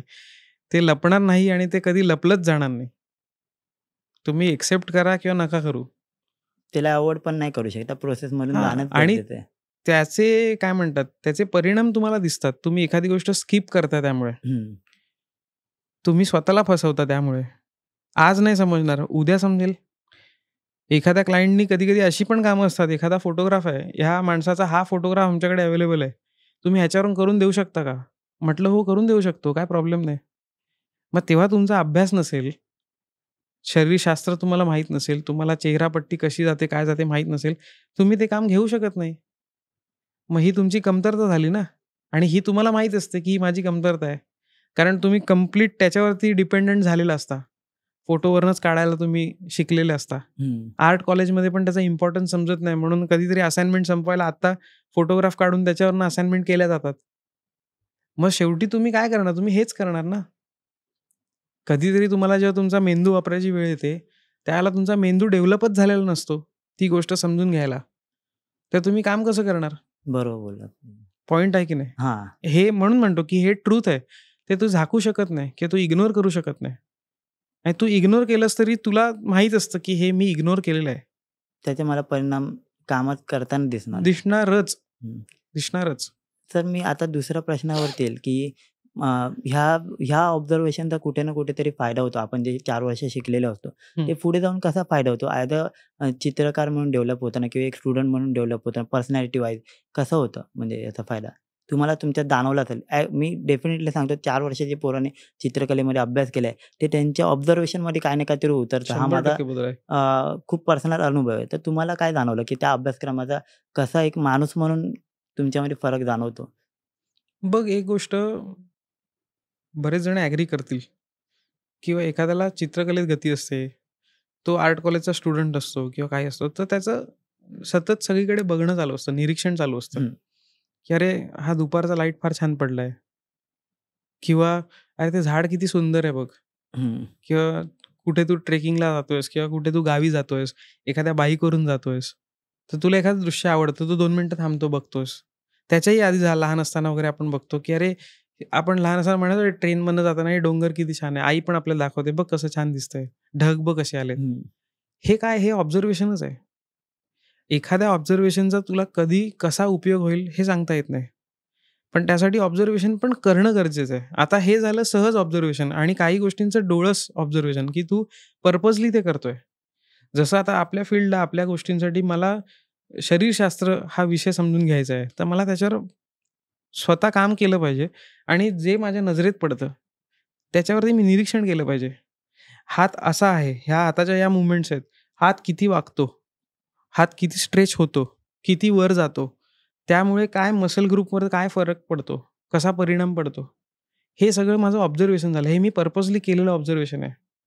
आणि असं करता करता तुम्हाला त्याची सवय लागत जाते, आणि सवय लागल्यानंतर तुम्हाला कधी मुद्दाम काय करायची गरज नाही लागत. मग जेव्हा आपण त्या पद्धतीचं काहीतरी काम करू ना, तेव्हा ते आपसूक येत जातं. त्याच्यामध्ये ते सगळं रिफ्लेक्ट होत जातं. म्हणजे अगेन ऑब्झर्वेशन आणि तुमची कृतीची जोड, ह्याचं कॉम्बिनेशन झालं ना, की सगळ्या गोष्टी आपसूक त्या जागेवर बसतात, यायला लागतात. आणि 4 वर्षामध्ये काय होतं, तुम्ही दरवर्षी काही ना काहीतरी शिकतच असता. एक 4 महिने, 6 महिने आपली डेव्हलपमेंट हळू होतच असते. हं. तर ती नेमकी कुठली झाली, काय झाली हे सांगता येत नाही. पण डेफिनेटली तू 1 वर्ष मागे जाऊन बघ, पटकन तुला कळतं, अरे मी 1 वर्ष आधी असं करत होतो, आता असं करतोय. तर हे डोळस ऑब्झर्वेशन आणि कृती 100% तुम्ही करत असाल, तर तुम्हाला आपसूक जाणवतं, की येस, असा-असा फरक पडलाय.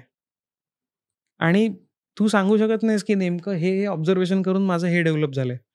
ते इतकं अननोइंगली होतं. म्हणजे मजेचा भाग असा आहे, की कॉलेजला असताना आम्ही फार जिमचं ते वेड असायचं. तर ते हं. सगळेजण जिम-बिम हां. लावतात एकदम. तर माझे मित्र, आम्ही ते विरारला राहतो. तर त्या एका जिममध्ये रेग्युलर जायचो आम्ही तिकडे वगैरे. तर तिथे एक तो बॉडी बिल्डर फार छान व्यायाम करत असायचा. जुन्या ओल्ड स्कूल मेथडनी करायचा. तर तो पॅरलल बार मारायचा त्यावेळेला. आणि मी शपथ सांगतो, मला असं ते दिसायचं, अरे हा ट्रायसेप खरंच असा दिसतो जो अॅनाटॉमीच्या बुकमध्ये दिसतोय. ब्रिजमनच्या बुकमध्ये दाखवलाय. बरोबर. तर तुझी ही मेमरी जागी होते रे तेव्हा, की अरे आज असाच दिसतो तो, सेम आहे. आणि तो मी विसरू शकत नाही. तर माझ्या डोक्यात आता तो फिक्स आहे, काढताना सुद्धा किंवा बघताना सुद्धा. सो हे तुला कधी काय क्लिक होईल ना, ते तुला सांगता येत नाही. म्हणून ऑब्झर्वेशन करायसाठी तुझा माइंड ऑल्वेज अलर्ट असला पाहिजे, राहिला पाहिजे तसा. आणि त्यासाठी तू तुझ्यामध्ये असलं पाहिजे त्यावेळेला. बरेचदा आपण मोबाईलमध्ये असतो, मग आणि आपण बाहेर बघणार कसं? एक फनी पार्ट म्हणून असं पण होऊ शकतं सर, कधी तुमच्याबरोबर झालंय की नाही काय माहीत नाही. मी जेव्हा कॉलेज वगैरेमध्ये होतो किंवा असा कधी असं चित्रांचं आपली एक दृष्टी तयार झाली असते करण्यासाठी वगैरे, तर ते लाईट, डार्क आपल्याला ते डोक्यात असतं. बरोबर. तर आपण अनकॉन्शियसली त्या व्यक्तीकडे त्या हिशोबाने बघत असतो आणि नंतर कळतं अरे आपण स्टेअर करतोय म्हणून. तर बरोबर. तो एक पार्ट, फनी पार्ट म्हणून जातो. हो, आपण असं अभ्यास असं म्हणून बघतो. कदाचित 100% तुमच्याबरोबर पण झालं असेल, नाही की होतच तुम्हाला एक ना. रोज मॉडेल ट्रेनमध्ये आपल्याला छान छान कॅरेक्टर दिसतात. हां. आता त्या काय कॅरेक्टरचं रोज आपण काही वही पेन्सिल घेऊन चित्र नाही काढायचं असतं. पण तुला माहित नाही की अरे तू हे नाक आज असं बघतोयस, कधी बघितलेलं नसशील, तर तू छान त्याला निरीक्षण करत असतोस. अरे हा डोळा बा असा आहे. एखादा नेपाळी माणूस आला, एखादा चायनीज माणूस आला, जो तू रोज बघत नाहीयेस. आज बघितला तर अरे हा अच्छा चायनीज माणूस असा दिसतो. बरं हे त्याचे डोळे असे दिसतात, अशा पद्धतीने त्याचं स्ट्रक्चर दिसतं. हे ऑब्झर्वेशन चालू असतं आणि हे ॲक्चुअली हा फनी पार्ट नाही तर हा इंटरेस्टिंग पार्ट आहे, की आपल्याला आपण त्याच्यात गुंग होतो. लोकांना भले वाटत असेल हा काय बघतोय किंवा कसं बघतोय, पण ते असतंच चालू. लाइक माझं असं झालेलं की माझ्याबरोबर झालं असं आणि तेव्हा मला अरे समोरचा काय विचार करत आहे, मग हो, मी हो. जागा नाही, झालो नाही. असं. बरोबर ते वाटतं असं. स्वतःसाठी ते एक थोडं ऑकवर्ड आणि एम्बॅरस व्हायला होतं. नाही, नाही. पण त्याच्यात मजा वाटते की आपण त्या प्रोसेसमध्ये गुंतलेलो असतो त्या नाही, नाही. वाटतं, विचारांच्या. वाटतं. म्हणजे स्वाभाविक आहे. एवढी इन्व्हॉल्वमेंट असते चित्रकलेतल्या विद्यार्थ्यांची, जर ते प्रॉपर जर करायला गेले तर. खरं आहे. त्याच्यामुळे. आणि सर मी पुढचा प्रश्न असा विचारेन, की आपण अकॅडमिक स्टडीचं बोललो आपण, हं. जे विषयांबद्दल बोललो. आता तुम्ही काय सांगाल जेव्हा भारतातला जो स्टडी शिकवण्याची पद्धत आहे आणि बाहेरच्या कंट्रीमध्ये शिकवण्याची पद्धत आहे, त्याच्यामध्ये काय डिफरन्स बघायला भेटतो आणि काय आपण आपल्याकडे आणू शकतो त्याच्यातलं? आणलं पाहिजे त्याच्यातलं बघ पार्ट? गोष्टी अशा आहेत आता सध्याच्या काळात, की ना हं, लोकांना एक्सपोजर मिळालेलं आहे. हं, बरोबर.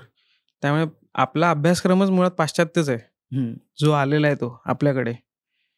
त्याच्यात मी काही खोलात जात नाही आता. पण तो पाश्चात्य अभ्यासक्रम आल्यानंतर त्याचं बरचसं फिल्टरेशन पण झालं. हं, तो आहे त्या फॉर्मॅटमध्ये आता नाहीये, हं, जो आधी असायचा.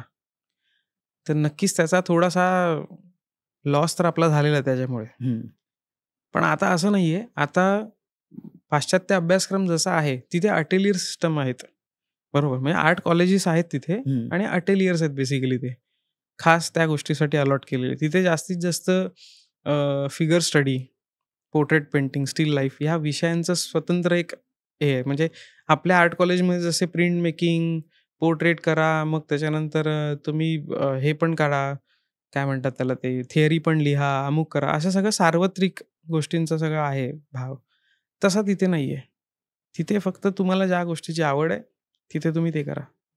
तिथे प्रिंट मेकिंग करायचं आहे, प्रिंट मेकिंगचे स्टुडिओज आहेत. आपल्या इथे पण आहेत, नाही असं नाही. हं, पण आपल्याकडचे आर्ट कॉलेजेस मात्र तसे नाही आहेत. आर्ट कॉलेजेस सगळ्या विषयांचा एकत्र हे घेऊन तयार झालेली आहेत. तिथे अटेलियर सिस्टम्स आहेत. तिथे स्पेसिफिक विषयांवरती जोर आहे. स्पेसिफिक विषयाचा अभ्यास करण्यासाठी तू तिकडे जातोस. तिकडे तू 6-6, 8-8 तास तोच विषय अभ्यास करतो, पूर्ण वर्षभर. त्यामुळे साहजिकच तुझी गती थोडीशी बदलते. बरं दुसरं असं, की तिकडे त्याच धर्तीवरती म्हणजे पाश्चात्य धर्तीवरती ते सगळं डेव्हलप झालंय. तर तिकडे त्याच्यासाठी असणारे जे काही साहित्य आहेत किंवा अवेलेबल काही गोष्टी आहेत, बघायला खूप आहेत. म्युझियम्स आहेत आणि हं. सगळं खूप आहे. आपल्याकडे तसं नाहीये त्या बाबतीतलं. म्हणजे तशी आवड असणाऱ्या विद्यार्थ्यांसाठीच तसं नाहीये, कमी आहे. माझ्या माहितीत आहे संसार अकॅडमी आता सुरू झाली आहे हं. हैदराबादला. बघितलं मी त्यांचं काम. ती अतिशय म्हणजे ती जशी बार्सेलोना किंवा फ्लॉरेन्स अकॅडमी आहे, सेम टू सेम सेटअप तिकडे आहे. कारण त्याचा डिरेक्टर जो आहे तो तिथला विद्यार्थी आहे. भारतीयच आहे तो, पण तो विद्यार्थी तिथला आहे. त्यामुळे त्यांनी ती गोष्ट इथे आणली बरोबर. तर तिकडे त्या पद्धतीचं शिक्षण घेणारी मुलं पण तिथे जात आहेत, की ज्यांना स्पेसिफिक हेच करायचं आहे आणि ते तिकडे जात आहेत. बरोबर? तर अशा पद्धतीचं शिक्षण आपल्याकडे येतंय आता, नाही असं नाही मी म्हणत आहे. पण त्याच्यात काय म्हणतात अजून हवा तसा बदल झालेलाच नाहीये. जर आपण सगळ्या बाबतीत मुलांना फ्रीडम देतोय, तर मग ह्या बाबतीत का अजून फ्रीडम नाहीये? का मला 4 वर्षापर्यंत प्रिंट करावी लागते, 3 वर्षानंतर प्रिंट करावी लागते? जर मला ज्याच्यात रुची नाहीये, त्या माध्यमाबद्दल, इट डझंट मीन की मला प्रिंट विषय नकोय. मला जे एक्सप्रेस करायचं असेल हं. सुरुवातीपासून ते मला प्रिंटमध्ये नाही करायचंय. तर मी प्रिंट का करू? सेम वाईस वर्सा एखाद्याला समजा क्रिएटिव्ह ड्रॉइंग हा विषय आपल्याकडे आहे. बरोबर आहे.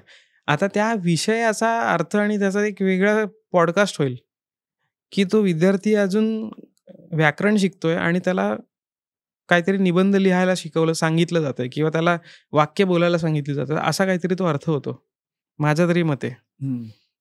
तर असं काहीतरी जरा काय म्हणतात, थोडा गोंधळ आहे. त्याच्याबद्दल अजून कोण वाच्यता का करत नाहीये किंवा करत असली तरी त्याच्यावर पावलं उचलली जात नाहीत, मला माहीत नाहीयेत याबद्दलचं. पण हे मला प्रकर्षाने जाणवलं अजूनपर्यंत तरी. तर हा आर्ट कॉलेजचा जरासा हा फरक आहे तिथे, बेसिक फरक त्यातला.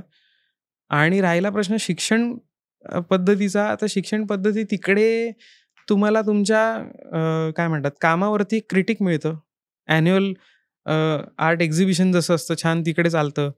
तुमच्या परीक्षा नसतात, तर तुमच्या प्रगतीवरती तुम्हाला पुढे पाठवलं जातं किंवा तुम्हाला सांगितलं जातं की सध्या तू तेवढा केपेबल नाही आहेस किंवा तुझं तेवढं हवं तसं काम नसल्यामुळे तुला परत ह्या वर्षात कंटिन्यू करावं लागेल. अशा पद्धतीचं शिक्षण तिथे असल्यामुळे एक्सिलन्सवर जरा जास्त भर आहे. व्हेअरएज आपल्याकडे एक्सिलन्स हा असा काही विषय नाही, पण तिकडे जस्ट तुमचं 1-2 वर्ष पुढे जा, सर्टिफिकेट घ्या, तेच आपलं BFA, MFA, GD art, ATD, art master, या सर्टिफिकेटवरती आपली दुनिया चालली आहे आपल्याकडच्या शिक्षणाची. आणि तिकडे त्या सर्टिफिकेट ह्या गोष्टीसाठी महत्त्वच नाही आहे. तिकडे अर्धे आर्टिस्ट आहेत ज्यांनी आर्ट कॉलेजेस केली आहेत, पण आर्ट कॉलेजेसची नावं त्यांनाच नाही, म्हणजे त्यांच्यावरती जोडलीच नाही आहे तसं. ते स्वतंत्र आर्टिस्ट म्हणून फिरत आहेत. त्यामुळे त्यांना तिथे तो माणूस फर्स्ट क्लासमध्ये पास झालाय, डिस्टिंक्शनला आलाय, महाराष्ट्राच्या बोर्डात पहिला आलाय, दुसरा आलाय, 5वा आलाय, या गोष्टीशी घेणं देणं नाही त्यांना. त्यांना घेणं देणं की छान मी काम करतोय की नाही, माझी ह्या गोष्टीत प्रगती झाली की नाही. तिकडे तर एका आर्टिस्टच्या अंडर काही आर्टिस्ट तयार झाले जे 7-7, 8-8 वर्ष काम करत होती. त्या आर्टिस्टकडे शिकतायत. अटेलियर सारखंच नाही जवळपास त्यांच्याकडे. म्हणजे आपल्याकडच्या गुरु शिष्य परंपरा म्हणतोय तशाच पद्धतीचे तिकडे आहे. तिथे ते शिकतात आणि त्याच्यात ते ट्रेन झालेले आर्टिस्ट आहेत आणि अतिशय जबरदस्त काम. तर मग तू ह्याला कुठे नापशील? तर हा एक मोठा फरक आहे आपल्याकडे आणि तिथे. जो विजिबल आहे, आणि असं नाही की तो कानाडोळा करू शकतो, तो विजिबल आहे. पण त्यातल्या त्यात भर मला असं वाटतं की संसाराने केली आहे, की त्यानं त्या गोष्टीची सुरुवात इथे केली आहे. हे काही त्याचं पेड प्रमोशन नाहीये, पण जे आहे ते स्पष्ट बोलायला हरकत नाही. ऍक्च्युली कामं खूप चांगली बघायला भेटली. त्यांची कामं खूप चांगली आहेत. त्या पद्धतीचं शिक्षण तिथे दिलं जात आहे. स्किल बेस काम डेव्हलप करण्यासाठी त्यांना जोर दिला जातोय. छान पद्धतीने मांडलं जातंय की हे असं करा. मी असं म्हणत नाही की इथल्या आर्ट कॉलेजमध्ये ते नाहीये, असं अजिबात नाही. माझं म्हणणं काय की तुमच्याकडे जी सिच्युएशन असेल त्या सिच्युएशनमध्ये बेस्ट करायचा प्रयत्न करा. आपल्याकडे चांगल्या नामांकित संस्था आहेत, कितीतरी वर्षांपासून त्याचा इतिहास आहे. त्या संस्थेमध्ये पण काम करायला नाही आहेत का सगळ्या गोष्टी आहेत ना, इंग्रजांनीच आणलेल्या आहेत त्या. पण आपण काम करत नाही, हे आपलं फेल्युअर आहे. बरोबर ना? संसार आत्ता झाली हो तयार. जुनी संस्था आहे ती बरीच जुनी आहे ना. मग तेव्हा काय होतं, तेव्हा काम करतायत ना माणसं, तिथे काम करूनच बाहेर पडलेत ना. मग आताच्या मुलांना काय प्रॉब्लेम आहे किंवा आताच्या जनरेशनला काय प्रॉब्लेम आहे? बरोबर आहे. तर काम करणं हे महत्त्वाचं आहे. तो भाग कायम आहे. त्यामुळे अभ्यासक्रमाच्या बाबतीत तू विचारलंस की तिकडचा अभ्यासक्रम कसा आहे, इकडचा अभ्यासक्रम कसा आहे, तर हा अशा पद्धतीचा अभ्यासक्रम आहे. हे फरक आहेत. त्याच्यातले फायदे तोटे पण बरेच आहेत, पण सध्या काही मी त्याच्यात फार पडत नाही. हे एवढंच त्याचं मी उत्तर देऊ शकतो तुला. तर आता सर पुढचा प्रश्न आहे की आता तुम्ही जो फॉरेन कंट्रीमधला अभ्यासक्रम आणि आपला इंडियन कंट्रीमधला, आणि तुम्ही त्या अकॅडमीचं पण नाव घेतलं, समसारा, सॉरी मला प्रोनाउन्सिएशन नव्हतं माहिती.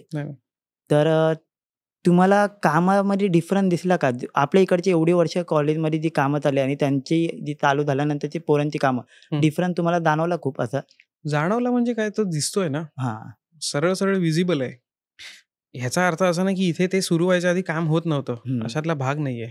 मला म्हणायचं आहे की ज्या विषयासाठी जर अभ्यासक्रम हवा असेल, एक छान अभ्यासक्रम की जिथे त्या पर्टिक्युलर, म्हणजे जसं फिगरेटिव्ह बद्दल आहे, तर फिगरेटिव्ह स्टडीमध्ये तुम्हाला जायचं आहे भविष्यात.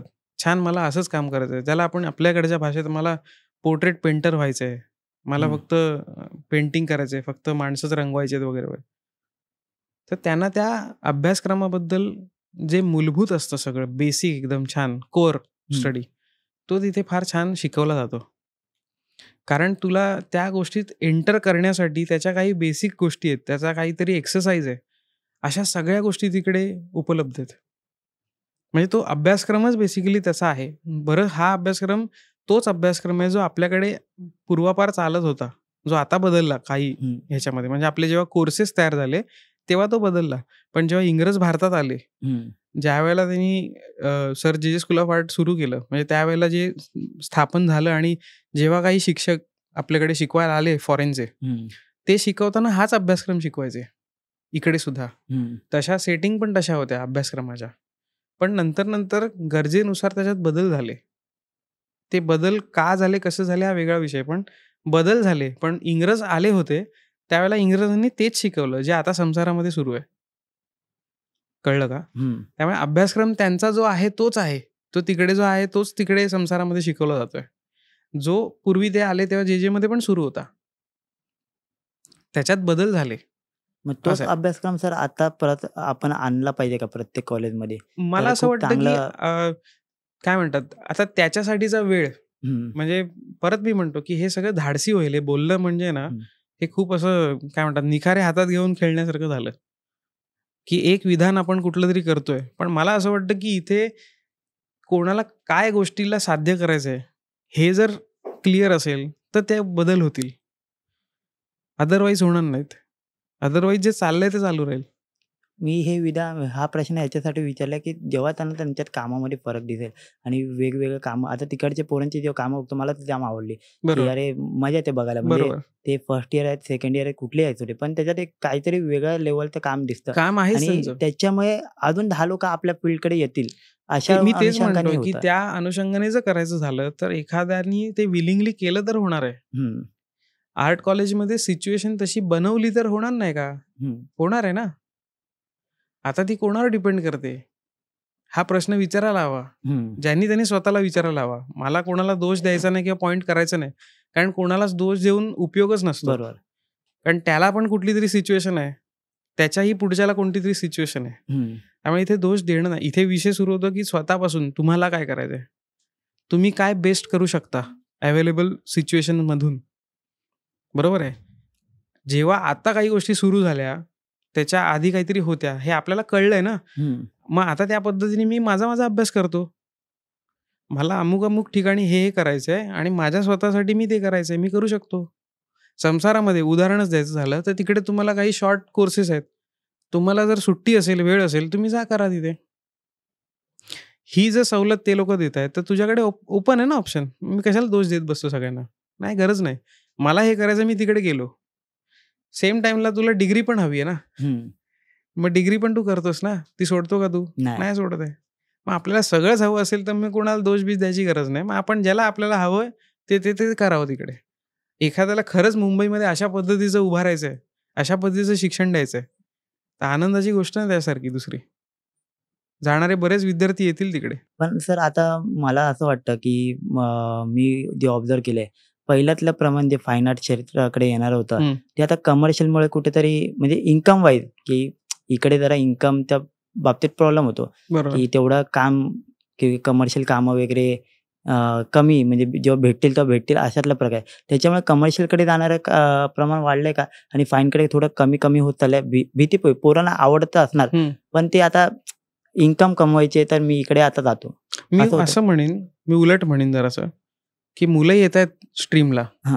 बरोबर आहे, स्ट्रीमला मुलं येत आहेत, पण ती पासआउट झाल्यानंतर काय करतायत ना, हे महत्वाचं आहे. कारण आता तू स्ट्रीमला आलास, कमर्शियलला गेलास, जस्ट बिकॉज तुला तिकडे इन्कम सोर्स मिळेल, अमुक मिळेल, तमुक मिळेल, तू सांगतोयस. पण एजन्सीज सुद्धा आता किती जणांना हायर करतील? एजन्सी ज्या बाहेर आहेत ना, ऍडव्हर्टायझिंग एजन्सीज आहेत, त्या किती जणांना हायर करतील? जिथे जो बेस्ट असेल ते. तू वर्षभरात कितीतरी विद्यार्थी वेगवेगळ्या कॉलेजेसमधून बाहेर पडतात, ते किती जणांना घेणार तिथे? त्यामुळे आता हे समीकरण पण परत बदललंय. म्हणजे पूर्वी करणारी माणसं कमी होती, आता ती करणारी 3-4 पट झालेली आहेत. मग जो बेस्ट आहे त्याला हायर केलं जात आहे. पण परत असे 20 बेस्ट निघाले तर त्यांना कोणाला परत घेणार? कुठे किती घेणार? त्यामुळे सगळीकडे अवस्था तीच आहे. आणि मुळात हे पण सांगणं फार महत्वाचं आहे की फाईन आर्ट करणं आणि अप्लाइड आर्ट करणं या दोन गोष्टीमध्ये आधी एक एक भागच सगळ्यात वेगळा आहे की मी फाईन आर्ट माझ्यासाठी करत असतो. हे दुर्दैवाने सांगितलं जात नाही, हे दुर्दैवाने बोललंच जात नाही, फक्त पैशांवरती विषय येऊन थांबतो. बघा, पहिली गोष्ट साधी आहे, मला एखादी स्ट्रीम माझ्यासाठी पहिले करायची असते आणि त्याच्यातनं अर्थार्जन होत असेल तर तो आनंदाचाच भाग आहे. पण कोणी पैसेच कमवायसाठी ती स्ट्रीम निवडत नाही. फाईन आर्ट मी आनंदासाठी निवडलंय, मला ते शिकण्यासाठी निवडलंय. मग मला छान पोर्ट्रेट करता आलं तर माणूस माझ्याकडे येतोय, करून घेतोय. बरोबर आहे. आता काही कारणास्तव ते कामं येत नसावीत समजा, तर हा त्या स्ट्रीमचा दोष नाही ना. बरोबर आहे ना. कितीतरी अप्लाइड आर्ट करून झालेले विद्यार्थी असतील किंवा काही झाले असतील, कितीतरी एजन्सीमध्ये लागतच नाहीयेत, अजून सुद्धा नाही लागत आहेत. 5-5, 6-6 वर्ष झालीत, पासआउट झालेत, पण अजून त्यांना काही श्युरिटी मिळाली नाहीये कामाची. त्यामुळे हे स्ट्रीम आहे ना, त्याच्याला काय, त्याला दोष देण्यात काय पॉईंट नाहीये. सिच्युएशन्स काय होतात, आता ते AI वगैरे निघालंय, अमुक तमुक निघाले, मी आता त्याच्यात जात नाही, पण त्यामुळे पण त्या स्ट्रीमवर पण फरक पडलाय. म्हणजे अप्लाइड आर्टच्या स्ट्रीमवरती परत ह्या गोष्टींनी कुरघोडी केली आहे. मग आता अप्लाइड करायचं नाही का, मग आता AIच्या कुठले कोर्स निघाले तर त्याच्यात मी एनरोल करायचं का, असा प्रश्न येतो. त्यामुळे हे दिवसागणिक बदलत जाईल. तुझी गरज आणि आवड काय तो विषय. मी असं नाही म्हणत की कोणाच्या भविष्याचा विचार इथे करू नये, असं नाहीये, झालाच पाहिजे विचार. पण हा विचार जास्त पहिले आपल्यावरती येतो, म्हणजे 70% आपल्यावरती येतो आणि 30% नंतरच्या सिच्युएशनवर येतो. माझ्या हातातच काम नसेल तर कोण मला उभं करणार नाहीये, हे मला आधी समजलं पाहिजे. मग ते कोणत्याही स्ट्रीमला जा, तू फाईन आर्टला जा, अप्लाइडला जा, स्कल्पचरला जा. बरोबर आहे. पुतळे पडतायत हल्ली, कशामुळे पडतायत तो भाग सोडून दे, पण गुणवत्ता असेल तर ते काम चांगल्या लोकांकडे जातं, नाही असं नाही. बरोबर. कुठल्याही बाबतीतली गोष्ट घे, तुला तुझ्या कोणाच्या तरी जवळच्याचं पोर्ट्रेट करून हवा आणि तो त्याच्यासारखा दिसतच नाहीये, जाशील का परत तू त्याच्याकडे दुसरं काम द्यायला? नाही जाणार ना. आणि तेही सोड, तू आधी त्याचा पोर्टफोलिओ बघूनच काम देशील ना त्याच्याकडे. अशाकडे देशील का जो जसं आहे तसं काढूनच देत नाही, काहीतरी तिसरंच करतोय. बरोबर ना. केस कापायला सुद्धा आपण आपलाच एक ओळखीचा सलूनवाला असतो त्याच्याकडे जातो ना, की हा केस कापायला त्याच्याचकडे जातो मी, दाढी ह्याच्याचकडे करतो. टेलर आपला असतो, म्हणजे पूर्वी तरी असायचं की ह्याच्याचकडे मी कपडे शिवून घेतो, ह्याच्याचकडे मी करतो. हे जर आपण चोखंदळपणे बघतो सगळं, मला हवं तसं, मला अमुक तसं, तर मग ह्या गोष्टीबद्दल आपण बघत नाही. तर पुढे असं होतं की कॉलेज झाल्यानंतर तर आपल्याला जायचंय, तर मार्केटमध्ये आपण कशारीत्या आपण कामं करू शकतो. पोरांना जर मार्केटच्या दृष्टीने बघायला गेलं तर की फक्त पोरं पासआउट होतात आणि मग कामं करायला वॉल पेंटिंग करतात किंवा शाळेवरती लागतात. तर तो एक दृष्टिकोनाने सांगा की पोरांना काय होऊ शकतं. आपण एज्युकेशन बद्दल तर बोललो, बरोबर. आता कामाच्या दृष्टीने बोलू शकतो. बरोबर. आता कामाच्या दृष्टीने म्हणशील तर जसं मागे मी म्हटलं की तू कॉलेजमध्ये असताना थोडं तुझं काम जेव्हा बोलायला लागतं, म्हणजे 10 जण असतात, 20 जण किंवा 30 जण असतात, त्या 30 जणांमध्ये काही जणांची कामं चांगली असतात, तर ती चांगली असताना काही शिक्षकांचं त्यांचं लक्ष असतं की अरे हा चांगलं करतोय. तर कधी कधी अशा काही संध्या येतात, तेव्हा आपल्यापर्यंत त्या पोचतात. काही शिक्षक सांगतात अरे हे अशा ह्याला एक काम करून हवंय, तर तू करून देऊ शकतोस का. तर आपल्याला तिथपासून त्याची सुरुवात होते. जसा तुमचा अकॅडमिक एक्सिलन्स डेव्हलप होत असतो तसतसं तुम्ही कुठल्या पद्धतीचं काम घेत असता हे पण मॅटर करतं. आता तुम्ही कॉलेजचं शिक्षण घेत असताना चांगलं काही बाहेरचं काम, पोर्ट्रेटचं काम करताय, इलस्ट्रेशनचं काम करताय, इलस्ट्रेशनची कामं असतात, स्टोरी बोर्डिंगची कामं असतात, ती करताय, तर बाहेर पडताना तुमच्याकडे एक पोर्टफोलिओ हळूहळू तयार होत असतो की अरे मी ह्या पद्धतीचं पण काम करतोय, मी पोर्ट्रेटची कामं करतोय, मी इलस्ट्रेशनची कामं करतोय, स्टोरी बोर्डिंग करतोय, किंवा वॉल पेंटिंगचे ग्राफिक म्युरल्स असतील ती कामं करतोय. तर असा तुमचा एक पोर्टफोलिओ तयार होत असतो. तो पोर्टफोलिओ तुला बाहेर पडल्यानंतर मदत करतो की एखाद्याने माझ्याकडे काम आणलं की अरे मला एवढ्या एवढ्या साईजचं म्युरल करायचं आहे, त्याच्यामध्ये जास्त पोर्ट्रेट्स आहेत किंवा चांगले नोन पर्सन्सचे हे आहेत कॅरेक्टर, एक एक्झाम्पल म्हणून बोलतोय, तर तुला तो बेनिफिट असतो की तू म्युरल पण केलंय आणि शिवाय तुझं पोर्ट्रेटचं काम पण चांगलं आहे, तर तुला ते काम मिळण्याची शक्यता असते. तर हे काम मिळण्यासाठीच्या ह्या सगळ्या सिच्युएशन्स आहेत की जेणेकरून त्याचं प्रायमरी नीड तुझे की तुझं काम चांगलं असणं गरजेचं आहे किंवा तू तेवढा तत्पर असला पाहिजेस की तुझं काम ग्रो व्हायला पाहिजे तेवढ्या लेवलला. आणि पासआउट झाल्यानंतर काय असतं की ती एक वेगळी लढाई आहे असं मी म्हणेन. कारण काही जणांना क्लिक होतात, काही जणांना नाही होत, वेळ लागतो. काही जणांना नाही होत. एखाद्याचं काम चांगलं पण असतं, त्याला काम मिळत नाही. मग तर का मिळत नाही ह्याच्या पाठी आता जरासा विचार झाला पाहिजे, की त्याचा सोशल मीडियाचा रीच कसा आहे, सोशल मीडियाला तो कसा वापरतोय, तो कसा त्याच्या क्लायंटशी कनेक्शन बिल्ड करतोय. की एक क्लायंट आहे ज्याचा, जो कॉन्स्टंट त्याच्यासोबत आहे, जो त्याच्याकडे कामं रेग्युलर बेसिसवर करतोय. अशा नानाविविध गोष्टी आहेत. म्हणजे आपण जुन्या लोकांकडनं ऐकलं असेल, की हा एका माणसाने याच्याकडून खूप सारी चित्र करून घेतली आहेत, एका चित्रकाराकडून. तर हा असतो की त्याचं ते रिलेशन असतं, त्याच्यावरती त्याचा विश्वास असतो, की अरे ह्याच्याकडे काम दिलं की हे छान होणार, माझी ही कामं हाच करून देतो. तर हा विश्वास संपादन करणं होतं. अशा बऱ्याच गोष्टी तिथे पडतात. बरं, येईल ती कामं करणं पण हा विषय नाही आहे. त्याच्यासाठी एक तुमचा रेट जो असेल, तुम्ही ज्या पद्धतीने रेट लावताय, तो पण फार महत्त्वाचा आहे. मिळेल त्या रेटमध्ये हल्ली काम करायची सवय झालेली आहे. अरे हे काम येतंय, पटकन करून टाक, असं नाही. काही गोष्टींच्या सवया पण तुम्ही लावत असता. उद्या एक काम तुमच्याकडून फारच नको असलेल्या किमतीमध्ये करून दिलं समजा, तर उद्या जाऊन तोच माणूस तुमच्याकडे उभा राहून म्हणतो, अरे तू लास्ट टाइम तर हे केलं होतंस, आता का नाही करतोयस? किंवा अजून काही गोष्टी. तर अशा बरेच गोष्टींना आपल्याला फेस करावं लागतं. राहिला प्रश्न कामाची संधी कुठे उपलब्ध होते, तर ती संधी बऱ्याच गोष्टींमध्ये उपलब्ध होते. कोणा थ्रू होते, ॲड एजन्सी थ्रू होते, एका माणसां थ्रू होते. एक्झिबिशन त्यासाठी चांगला प्लॅटफॉर्म आहे, की तुमच्या कामाचं एक्झिबिशन केल्यानंतर बरेचसे क्लायंट तुमच्याकडे येऊ शकतात. गॅलरीज अप्रोच करू शकतात तुम्हाला. चांगल्या गॅलरीज आहेत ज्या तुमचा शो करू शकतील. सो तो सुद्धा हा इन्कम सोर्सच आहे. तर डिपेंड करतं की तुम्ही कुठल्या स्ट्रीममध्ये कसं जाताय. काही जण ठरवतात की मी पासआउट झालो, बाहेर पडलो की मी फक्त एक्झिबिशन्स करेन. मग ते त्याच्यावरती जास्त जोर देत असतात, ते त्याच्यावरती काम करत असतात, त्यांच्या सिरीज क्रिएट करत असतात, गॅलरीला व्हिजिट करत असतात, गॅलरीला आपले कॅटलॉग पाठवत असतात, आपली कामं दर एक्झिबिशन्समध्ये पाठवत असतात, प्रत्येक स्पर्धांमध्ये पाठवत असतात. ह्याच्या थ्रू तुमचं काम लोकांपर्यंत पोहोचत असतं.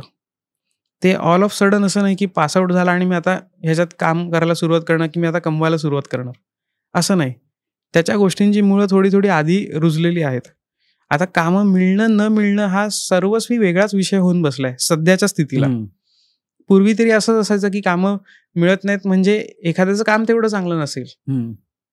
आता असं झालं की काम चांगलं असून तो लोकांपर्यंत कसा पोचतोय हा मॅटर झालाय आत्ताच्या घडीला. म्हणतात जे दिसतं तेच विकलं जातं, तशा पद्धतीचा हा काळ आहे सध्या. आणि त्याला तुम्ही नाकारू शकत नाही. तुम्ही स्वतःला कसं प्रेझेंट करताय लोकांसमोर, ते मॅटर खूप करतं. आज ज्याच्याकडे कामं आहेत, दुर्दैवाने त्याच्याकडे कामाचा दर्जा काय आहे हा विषय नको बोलायला, पण तो दिसतोय तर त्याच्याकडे काम आहे, अशी पण सिच्युएशन आहे. मग तू याला कोणत्या गोष्टीला महत्त्व देशील? म्हणून हा काळाचा जरासा महिमा सुरू झाला आहे, की इकडे हे सगळं गणित वेगळं होऊन बसलेलं आहे. असं बऱ्याच आर्ट कॉलेजच्या विद्यार्थ्यांना तुला दिसत असेल, बरेच जे बोलतात, अरे सर त्यांचं काम पण नाही, त्याच्याकडे काम जातंय, आमच्याकडे कामच येत नाहीये. तर मग त्यांनी लावलेला रेट असू शकतो, त्याची जुनी ओळख असू शकते, किंवा त्याची काहीतरी साटेलोटी असतील, अशी वेगळी कारण आहेत. आणि बार्गेनिंग पण हा प्रकार येऊन जातो त्याच्यामध्ये. काम ही समज आहे. म्हणजे आता आपल्याकडे एखाद्या चांगल्या ब्रँडचा शर्ट विकत घ्यायचा झाला तरी तुला 2,000-2,500 रुपये खर्च करावे लागतात, रादर त्याच्यापेक्षा जास्त, बरोबर. अजून एखादी चांगली जीन्स खरेदी करायची झाली तर 3-4 हजार द्यावे लागतात. ते आपल्याला चालतात, का तर तो ब्रँड आहे, म्हणजे ती ब्रँड व्हॅल्यू आणि या सगळ्या गोष्टीला महत्व येतं. पण एखादं चित्र आहे, त्या चित्राला एवढे रुपये का द्यायचे, हा बेसिकच प्रश्न आपल्याकडे सॉल्व्ह झालेला नाहीये. की म्हणजे ठीक आहे ना, इतने में तो हो जाएगा, माझं ह्याच्यासाठी एवढं बजेट आहे असं म्हटलं जातं. म्हणजे एखाद्याकडे चित्र करायचं झालं तर मला हे एवढं बजेट आहे माझा, ह्याच्यात काय ते कर, असं आपण सरळ सांगू शकतो. आपण जातो का एखाद्या लिवाईसच्या शॉपमध्ये आणि म्हणतो, बाबा माझं 2,000चं बजेट आहे, तुझी 4,000ची जीन्स मला 2,000 मध्ये करून दे, तो उभा करेल का तुला? नाही. हे असंच आहे. तरी पण चित्रकलेत शिकलेल्या विद्यार्थ्यांकडे असो की चित्राकडे मागितल्या जाते, कधी कधी फॅमिलीमधून पण मागितल्या जाते, अरे ठीक आहे. मग हे म्हणून म्हणतो ना की ही आपली कसं होतं, आपण काम म्हणजे आता अशी गोष्ट आहे की आपण कोणाला सहज काम देतो, मनापासून देतो, ती गोष्ट वेगळी आहे. त्याचा ह्याच्याशी काही संबंध नाहीये. माझी इच्छा झाली तर मी एक मोठंच्या मोठं 10 फुटाचं 20 फुटाचं चित्र पण कोणाला फुकट करून देईन. तो व्यक्ती माझ्यासाठी काय असेल किंवा माझं त्याचं रिलेशन काय असेल हा एक वेगळा विषय आहे. पण जर स्वतंत्र विषय म्हणून बघशील, अर्थार्जन हा विषय बघशील, कमर्शियल व्ह्यूनी बघशील तर त्याची गणितं फारच बदलतात. तिथे चित्रकलेचा काही संबंध उरत नाही. कमर्शियल आस्पेक्ट म्हटला की त्याच्या गोष्टी कमर्शियलीच व्हायला पाहिजेत, पण त्या होत नाहीत कारण त्याच्यापाठी त्या गोष्टीचा काय म्हणतात दृष्टिकोनच तसा वाईड नाहीये. लोकांसाठी त्या गोष्टी त्या राहिलेल्या नाहीयेत. लक्षात येते का? कारण काही जणांनीच त्याच्या व्हॅल्यू कमी करायला सुरुवात केली. आता आपल्याकडे कॅनव्हासवरती प्रिंट काढून पण माणसं विकतायत. बरोबर. तर आता तू काय व्हॅल्यूच्या गोष्टी करशील सांग मला. प्रामाणिकता राहिली नाही कामाबरोबर. नाही, इट इज नॉट अबाउट प्रामाणिकता. इथे तुझी गरज झाली. एखादा म्हणतोय मला अमुक अमुक किमतीमध्ये माझं हे चित्र करून दे, अमुक अमुक आर्टिस्टचं चित्र आहे, मला कॉपी करून पाहिजे. स्पष्टच बोलतोय मी. हे असं असं आहे, ह्याची मला रिडक्शन मारायची, एवढ्या साईजमध्ये करून पाहिजे आणि माझं बजेट एवढं आहे. मग आमचे आर्टिस्ट काय करतात, ती फाईल घेतात, ती फाईल डिजिटली कन्वर्ट करतात, सगळं करतात. एक प्रिंटर असतो जो कॅनव्हासवरती प्रिंट करून देतो. त्याच्याकडे किती रुपयाच्या स्क्वेअर फीटच्या हिशोबाने प्रिंट होते. तिला स्ट्रेचरला स्ट्रेच केलं जातं, त्याच्यावरती कोटिंग केलं जातं आणि जुजबी काहीतरी करून काम ते दिलं जातं. जो माणूस असतो त्याला काही कळत नाही त्याच्यातला भाग, किंवा त्याच्यापर्यंत पोचतं न पोचतं मला माहीत नाही, पण असंही काम करून दिलं जातं. काम करतात अशी लोक.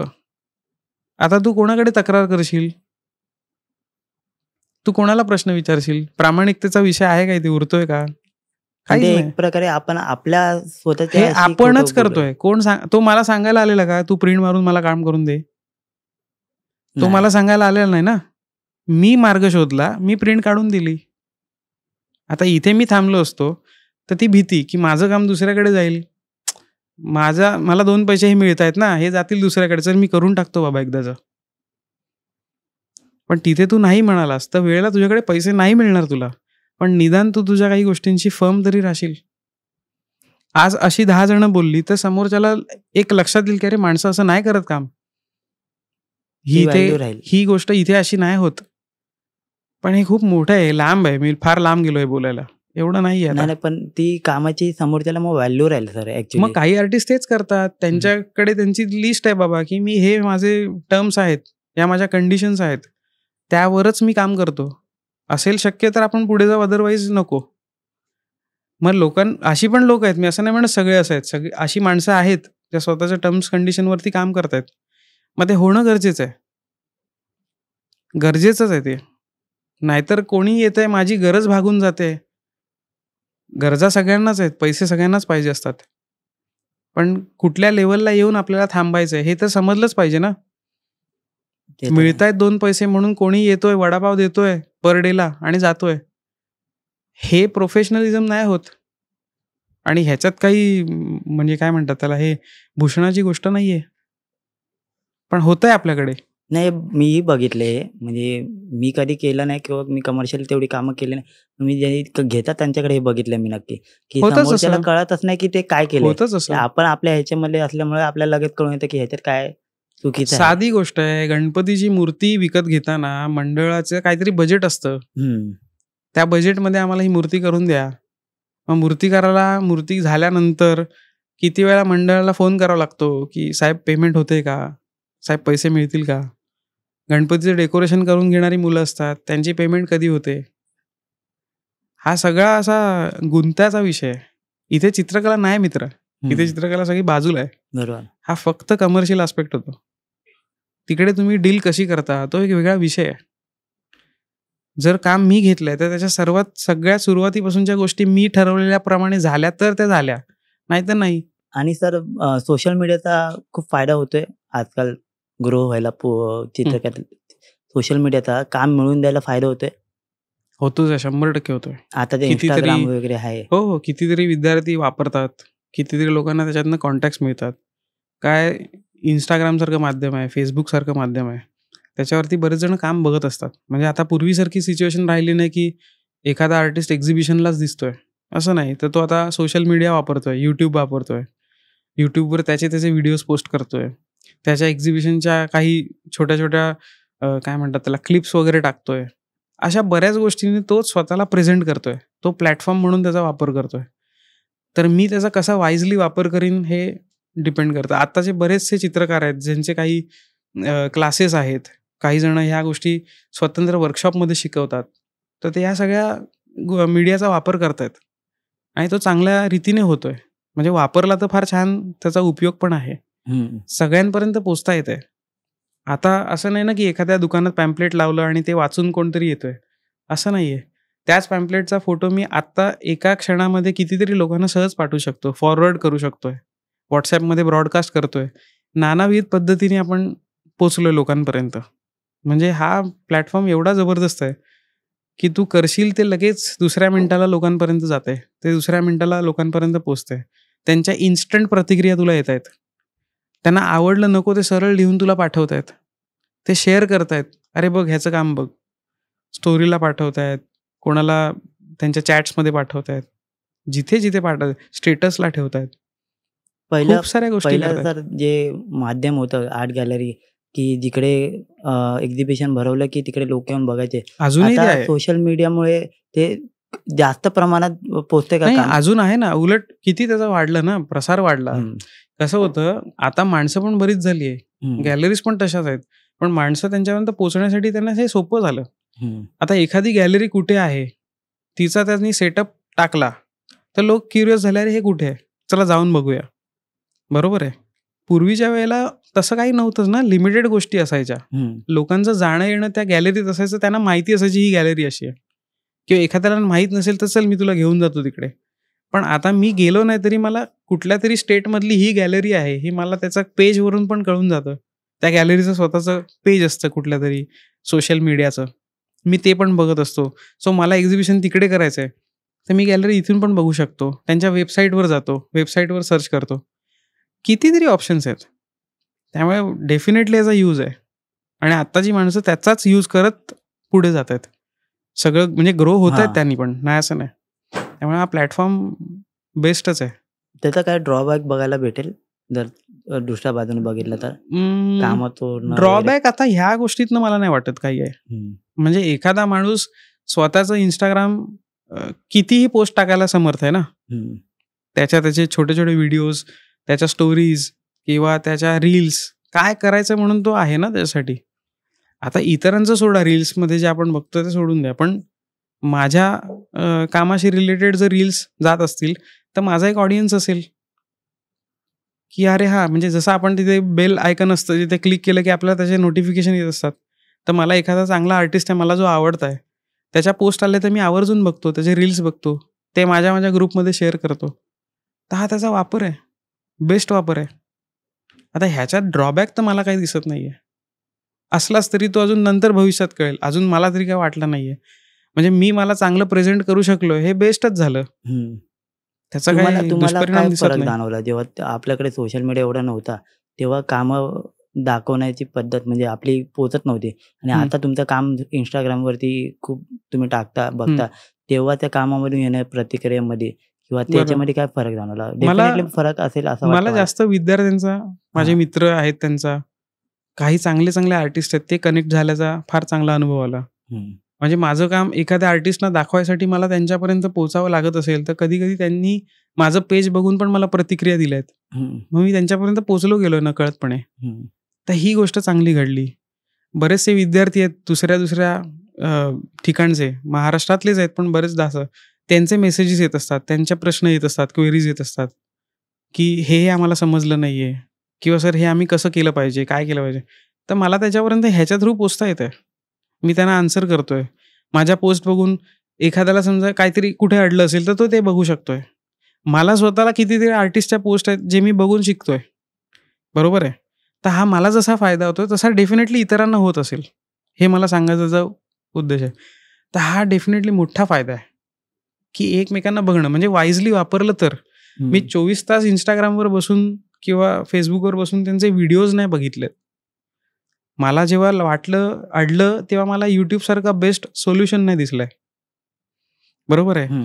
एका पर्टिक्युलर आर्टिस्टचं इंस्टाग्रामचं पेज आहे ज्याच्यातली ही पोस्ट मला आठवली, फार छान होती, ती मी बघितली, मला आठवलं. म्हणजे मला कुठेतरी रेफरन्स बुक चाळायची गरज नाही, तर मला हे पटकन दिसून जातं. हवं तेवढं झूम करता येतंय.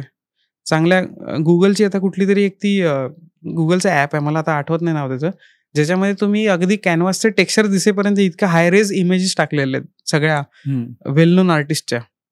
मग तुम्ही ते बघू शकताय. पहा, आता ड्रॉबॅक असा होऊ शकतो त्याच्यातला की सगळ्या गोष्टी तुझ्या क्लिकवरती आहेत हातात, पण तू करतच नाहीयेस. मग तू काही करू शकत नाहीस. नुसतंच सगळं छान बघतोय, छान वाचलंय, सगळं केलंय, पण हातातनं काहीच करत नाहीये, तर त्या बघण्याचा काही उपयोग नाहीये. ते तर झालंच. हा, म्हणजे हा विद्यार्थी म्हणून मी माझा भाग सांगतो. पण असं पण नॉर्मल जे लोक करतात कामं, की आपण ते टाकण्याच्या नादात खूप आपलं काम चालून बघत नाही, लगेच टाकलं जातं. तसं पण होऊ शकतं त्याच्यात. हा मग थोडासा स्वतःचा विचार आहे. हां. मी तर ह्याला दुसऱ्या अर्थी पण बघतो. हां. की तुम्ही समजा कधी स्वतःचं असंच काही केलेलं काम टाकलंय आणि ते उद्या 2 वर्षांनी त्या पोस्ट बघाल, तर तुला प्रगती पण तुझी दिसते. तू ते चित्र खास ओपन करायला जात नाहीस ना तुझं.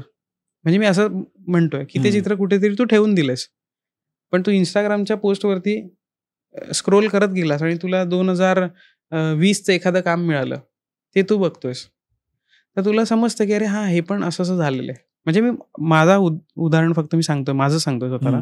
नाही, बरोबर आहे. इतर कोण कसे वापरत असतील ते माहित नाही. आणि हा डेफिनेटली हे पण आहे की आपण काही करावं आणि पोस्ट करावं, हा चुकीचा भाग आहे. लोक बघतायत किंवा लोक काही बोलत नाहीत म्हणून आपण काही करावं असा पण विषय त्याचा होत नाही. म्हणजे वाईजली वापरणं ह्या टर्ममध्ये ते सगळं आलं की तुम्ही कसं वापरताय. वाईजली वापरणं म्हणजे काय वापर करताय, तेच इथे आहे. त्याच्यामुळे एक बेनिफिट झाला सोशल मीडियामुळे की खूप जगातले खूप क्रिएटिव्ह लोक बघायला भेटले, क्रिएटिव्ह कामं. म्हणजे ते बाहेरच्या कंट्रीचे असू देत किंवा आपल्या इकडचे असू देत. म्हणजे झालं ना, तुझ्या एज्युकेशनमध्ये फरक पडतो ना तुला स्वतःच्या. कॉलेज बिलेजचं नाही म्हणत मी, तुझ्या स्वतःच्या एज्युकेशनमध्ये फरक पडतोय की अरे हा, मला ही गोष्ट समजली नव्हती, आता मला ही गोष्ट समजते, तर मला नक्कीच त्याचा फायदा झाला. एखादा आर्टिस्ट त्या तिकडच्या इन्स्टिट्यूशनमध्ये कसं काम करतोय, काय टेक्निकनी काम करतोय, हे मला इथे बसून समजते. मला त्याच्यासाठी त्याच्या कॉलेजला किंवा त्याच्या देशात जायची गरज लागली नाहीये ना, मग हा बेनिफिटच झाला. आणि सर, पुढचा प्रश्न होता की आपण आता कसं सोशल मीडियामुळे पुढे आलो किंवा 4 लोकांना जे येणारी पिढी आहे त्यांना तुमच्यासारख्या चांगले चांगले कामं बघायला भेटले, अजूनही बघायला भेटतात. तर ते सोशल मीडियामुळे झालं. पण ते जर आपल्याला दूरध्वनी किंवा टीव्ही असं माध्यम भेटलं असतं, जसे डान्स फॉर्म आहेत, इतर फॉर्म आहेत, त्यांना समाज किंवा ते प्रोडक्शन म्हणा किंवा जे पण आहेत ते लोक एक माध्यम देतात सतत समोर यायला. तसं सतत आपल्या लोकांना, आपल्या चित्रकलेतल्या चित्रकारांना पुढे आणलं सतत. आता एक फॉर एक्झाम्पल, काल आलेला ओरी जो होता, तो 6 महिन्याआधी कोणाला नव्हता. त्याला सतत मीडियाने समोर आणून त्यांची मुलाखत घेऊन तसं काहीतरी केल्यावर आपली लोक जास्त पोचतील का, असं एक गरज वाटते तुम्हाला की त्याच्यामुळेच आपली लोक पुढे येतील? अजून पण पुढे येत नाहीत, ते खूप काम असून सुद्धा. ते कसं होतं माहिती आहे की टेलिव्हिजन आणि त्याच्यावरती दिसणारी माणसं, त्यांचा एक वेगळा विषय आहे. आता चित्रकार कुठून दिसतो? चित्रकार त्याच्या चित्रातनं दिसतो. तर मला वाटलं ते एक्झिबिशन्स असतील किंवा काय, त्याचं कव्हरेज कोण कसं करतोय त्याला दिसण्याचा अर्थ आहे. आता एखादा आर्टिस्ट आहे, तो सतत टीव्हीवरती कुठल्या कारणाने दिसत राहिला तर तो नुसता दिसत नाही, तो त्याच्या चित्रांबरोबर दिसतो. बरोबर आहे ना? तर त्याचे चित्र कसं बाहेर येईल ह्याच्यासाठी तो कसा PR ॲक्टिव्हिटीकडे बघतोय हे समजणं गरजेचं आहे. तो स्वतः त्या PR ॲक्टिव्हिटी कशा हँडल करतोय. बरोबर आहे ना? कोण आपल्याकडे येऊन करणार नाहीये. आणि तसंच फिल्म इंडस्ट्रीमध्ये पण किंवा कुठल्याही इंडस्ट्रीमध्ये कोणी कोणाला दाखवत नाही. त्याच्यातनं काहीतरी बाहेर उद्देश असेल तेव्हाच तो दिसतोय. तसाच हा उद्देश इकडे चित्रकाराला बाहेर दाखवण्यासाठी इतर कोणाचा असेल तर तो आपल्याला दिसेल. बरोबर? आता तू जेव्हा टीव्हीचं उदाहरण देतोस, तर टीव्हीमध्ये एखादा माणूस एखाद्याला का बघेल, एखाद्या चित्रकाराला का बघेल, हा जर मी प्रश्न विचारला स्वतःला, तर तो कार्य करताना दिसला, कृतीमध्ये दिसला, तेव्हा जाऊन दिसेल. मग त्याला मला कसं मांडायचंय हे जर समजलं तर मला वाटतं त्याचा उपयोग होईल. अदरवाईज मला वाटत नाही त्याची काही गरज असते. ऑलरेडी आर्टिस्ट एवढ्या सगळ्या मीडियामध्ये स्वतःला आता इन्व्हॉल्व्ह करायला लागलाय. पूर्वी तसं नाही ना. आता सगळेजण डोळस झालेत, सगळेजण स्वतःला प्रेझेंट करतातच आहेत प्रत्येक ठिकाणी. युट्यूबवरती कोणाचा चॅनल पण आहे, कोण त्याच्यात काय काय टाकत असतं. भले 2-1 वर्षांनी टाकलंय किंवा 1 वर्षांनी टाकलंय, काही जण रेग्युलरली पोस्ट करतायत, पण वापर तर करतोय. त्यामुळे त्यांना अगदी टीव्हीवरती जसं ऑरी दिसायला पाहिजे तशी दिसायची मला वाटत नाही गरज आहे. फॉर एक्झाम्पल होतं म्हणजे मला ह्यासाठी उदाहरण दिलं की आपण रियालिटी शो मध्ये जाऊ नाही शकत, पण आपली जेव्हा चित्रकारांची एक्झिबिशन लागतात तेव्हा समाजाने किंवा मीडियाने ते कव्हर केले पाहिजेत स्वतःहून किंवा पोहोचले पाहिजेत. सरप्राइझिंगली सगळ्या गोष्टी आता होत आहेत त्या. म्हणजे हे म्हणून मी म्हणतो की हे आर्टिस्टवरती डिपेंड करतं. कोणती न्यूज चॅनल स्वतःहून तुझ्याकडे येते असं नाही झालं, त्याच्यापर्यंत तुझी गोष्ट पोचली आहे तेव्हा ते तुझ्याकडे ते येत आहेत. लक्षात आलं का? एखाद्या न्यूज चॅनलनी आपल्या काय म्हणतात त्याचं एक्झिबिशनची दखल घेतली पाहिजे. इतका प्रसिद्ध तुला पहिले व्हायला लागतं, तेव्हा जाऊन ते कुठेतरी आपल्याला विचारू शकतील. अदरवाईज असे जहांगीरमध्ये किती एक्झिबिशन्स होत आहेत, बजाजमध्ये किती एक्झिबिशन्स होत आहेत, सगळीकडे किती एक्झिबिशन्स होतात. न्यूज चॅनलवरती तुला दिसत आहेत का ते? किंवा कुठल्याही एका सॅम मराठी किंवा अमुक कुठल्याही वाहिनीवर तुला दिसत आहेत का? नाही. तर जेव्हा काहीतरी त्याच्यात असतं किंवा एखादा माणूस तेवढा प्रसिद्ध होतोय, स्वतःच्या कामाने प्रसिद्ध होतोय, कुठल्या कुठल्या ठिकाणी ऑलरेडी त्याच्या काही अचिव्हमेंट्स आहेत, तेव्हा जाऊन तो प्रसिद्ध होतोय. तर हा मीडिया बेसिकली वेगळा आहे, त्याच्या रिक्वायरमेंट्स वेगळ्या आहेत. त्याला टीव्ही किंवा कुठल्या प्लॅटफॉर्मवर येण्यासाठी त्याच्या नीड्स वेगळ्या आहेत असं मला वाटतं. त्यानुसार ते पुढे होईल, अदरवाईज नाही होणार. कारण का माझा असं झालं, म्हणजे मी जस्ट नॉर्मली सांगतो एकट कारण का आता आपले मनोज सकाळे यांनी पंतप्रधानांच्या इकडे पेंटिंग करून दिले, कोणी कव्हर केलंच नाही, म्हणजे पोहोचलंच नाही. तेच मी तुला सांगतोय. नाही परत तेच सांगतो तुला की हा विषय कसा आहे. नाही हरकत नाही. हा विषय कसा आहे माहितीये का? मनोज सकाळ्यांनी केलं त्यांच्या लेवलला, सगळ्यांना इंस्टाग्रामच्या पोस्ट दिसल्या, तेव्हाच तुला कळलं ना की मनोज सकाळ्यांनी पंतप्रधानांचं पोर्ट्रेट केलंय तिकडे जाऊन. तोपर्यंत तुला माहितीच नव्हतं ना किंवा मनोज सकाळे स्वतःहून सांगायला आले का आपल्याला? नाही सांगायला आले. त्यांनी स्वतः पोस्ट केलं, दिसलं, सगळं झालं. पण आता त्यांची जी प्रसिद्धी आहे, त्यांचं जे काम आहे आणि त्यांची ओळख अशी आहे की ज्या ओळखीतनं त्या काही गोष्टी त्यांना कव्हर करता येतील तर ते जाऊ शकतात. कारण आपल्या फील्डची ती रिक्वायरमेंट नाही राजा, आपल्या फील्डची रिक्वायरमेंटच वेगळी आहे. म्हणून आपल्याला त्या गोष्टीला कव्हर करणं होत नाही तसं. किंवा त्यांना आता साधी गोष्ट ना, बातम्या कुठल्या दिसतात? ज्या घडामोडी घडतात त्याच्या. आता आपली गोष्ट घडामोड नाही आहे. कोणाचं ते एक्झिबिशन केलं, कोणाचं चित्र काढलं, राष्ट्रपतींना वाटलं की अरे माझं ह्या आर्टिस्टनी चित्र काढलंय, या सगळ्या मीडियांनी बघा, सेन्स बनतो की नाही? त्या दृष्टीने विचारत होता की आपलं प्रोत्साहन म्हणजे तेवढं बाहेरच्या देशात आहे. हे बाहेरच्या देशात आहे. एखाद्या मोठ्या पुतळ्याचं अनावरण होतंय किंवा एखादा प्रसिद्ध चित्रकार आहे त्याचं एक्झिबिशन भरते, किंवा एखादा आपल्याच देशातला खूप जुना चित्रकार आहे त्याचं एक्झिबिशन भरतंय, ते कव्हर होतंय. तर तिकडे काही लोकांना म्हणजे सेम हा विषय की त्यांच्यापर्यंत ती गोष्ट तेवढी मोठी वाटली तर ते तुम्हाला दाखवतायत. असं आहे. मला वाटलं एखाद्या विषयी म्हणून तो दाखवतात असं नाही. आपल्याकडे निधन वगैरे झालं, नोन लोकांची निधन झाली तेव्हा आपल्याला दिसतात. असे बाकी किती जण जातात छोटे छोटे, त्यांचं कव्हरेज होतच असं नाही. तर हे डिपेंड करतं. मीडियाची स्ट्रॅटेजी काय हे आपल्याला सांगता येत नाही. मीडियापर्यंत पोचायचं कसं हेही आपल्याला सांगता येत नाही. आपण आपल्या लेवलला जेवढे पोचू तेवढे पोचू. इव्हन तुला सांगतो आता काही रील्समध्ये, म्हणजे हा विषय कट करूया आपण इथे, म्हणजे ह्याच्यात नको ठेवूया. आता रील्समध्ये कितीतरी आर्टिस्ट आहेत जे स्वतःचे रील्स कधीपासून बनवत होते, पण ते लोकांना हिट कधी झाले की अरे आता 1-2 वर्षापूर्वी हा एकदम बूम मध्ये झाला, एकदम आला पटकन. पण तू त्याच्या आधी बघशील तर तो रील बनवतच होता, असा विषय. तर हा मीडियाचा पार्ट आहे ना, तो जरा ट्रिकी आहे आपल्यासाठीचा. तो इतका सहज नाहीये. अरे जिथे आर्ट कॉलेज पोरांना माहित नाही पडत, लोकांना माहित नाही पडत, जे स्कूल ऑफ आर्टचं नाव नीट लोकांना घेता येत नाहीये, तर त्याचा मीडिया कव्हरेज आणि अमुक तमुक ते आर्टिस्ट हे जरा लांब आहे आपल्यासाठी सध्या. कारण का माझं म्हणणं होतं की एवढं चांगलं लेवलला काम करून दिले जाते, तुम्ही अजून बरेच आहे ना, हे लोक का नाही बघत आपल्या लोकांना पुढे आणत? ते जर ऍक्टर असतात तर लगेच इझिली आणलं असतं. एखाद्या ऍक्टरने सपोज सर होतं ते ग्लॅमर आपल्यालाच मिळून द्यावं लागतं की तुम्ही विचार करा, एखाद्या ऍक्टरनी सपोज सलमान खानने एखाद्या म्हणजे जस्ट रॅन्डमली आपण कटत करणं रॅन्डमली चित्र काढलं असतं कुठल्याही येतं, तर त्याला किती हाईप दिली असती लोकांनी. पण तेच म्हणतो ना, अरे सलमान खान तू जन्माला नव्हतास तेव्हा पण लोकांना माहितीये ना. तुझा जन्म झाला लोकांना माहितीये का? तू विकिपीडियावर आहेस का? का तुला बघतील लोक? हे नेकेड ट्रूथ असतं. हे एक्सेप्ट नाही केलं तर त्रास तुलाच होणार आहे. माझी चिडचिड होते बघताना की अरे एवढं तुझी चिडचिड व्हॅलिडच नाहीये, कारण तू त्या गोष्टीला धरूच नकोस. सलमान खानवरती विकिपीडियावरती एडिट करणारे पण आहेत की सलमान आणि ऐश्वर्याचं कधी अफेअर सुरू झालं आणि कधी ब्रेकअप झालं, त्याची दुसरी तिसरी गर्लफ्रेंड कोण, हे सगळा त्याचा डेटा ठेवलाय. तुझा माझा डेटा आहे का? नाही. संपला विषय. मग तुला त्रास मला त्रास करायची गरजच नाही. म्हणजे कसं माहिती का, मला वाटतं की बघावं लोकांनी एवढं सगळं. चांगला हेतू चांगला आहे, पण त्याच्यासाठीचे मार्ग आहेत ते तितके सहज नाहीयेत. ते आपल्यापासून सुरू होतात, जे मी बोललो मगाशी. स्वतःचं युट्यूब, स्वतःचं चॅनल, सगळं आणि आहे ना दिलं. युट्यूब कोण म्हणतो का की सलमान खाननीच फक्त चॅनल उघडा, मी उघडायचं नाही चॅनल? नाही म्हणत.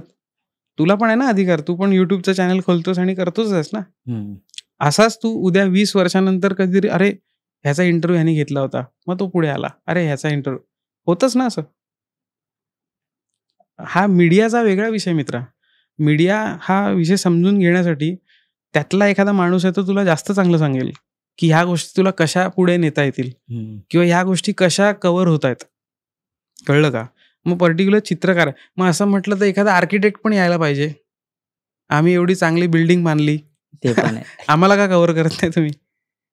बरोबर आहे. आता जेवढा बिल्डिंग बघतो आपण, अरे कसलं बांधकाम केलं, जबरदस्त वाटलंय, पण एखादा आर्किटेक्टची मुलाखत मला दिसली नाही कधी.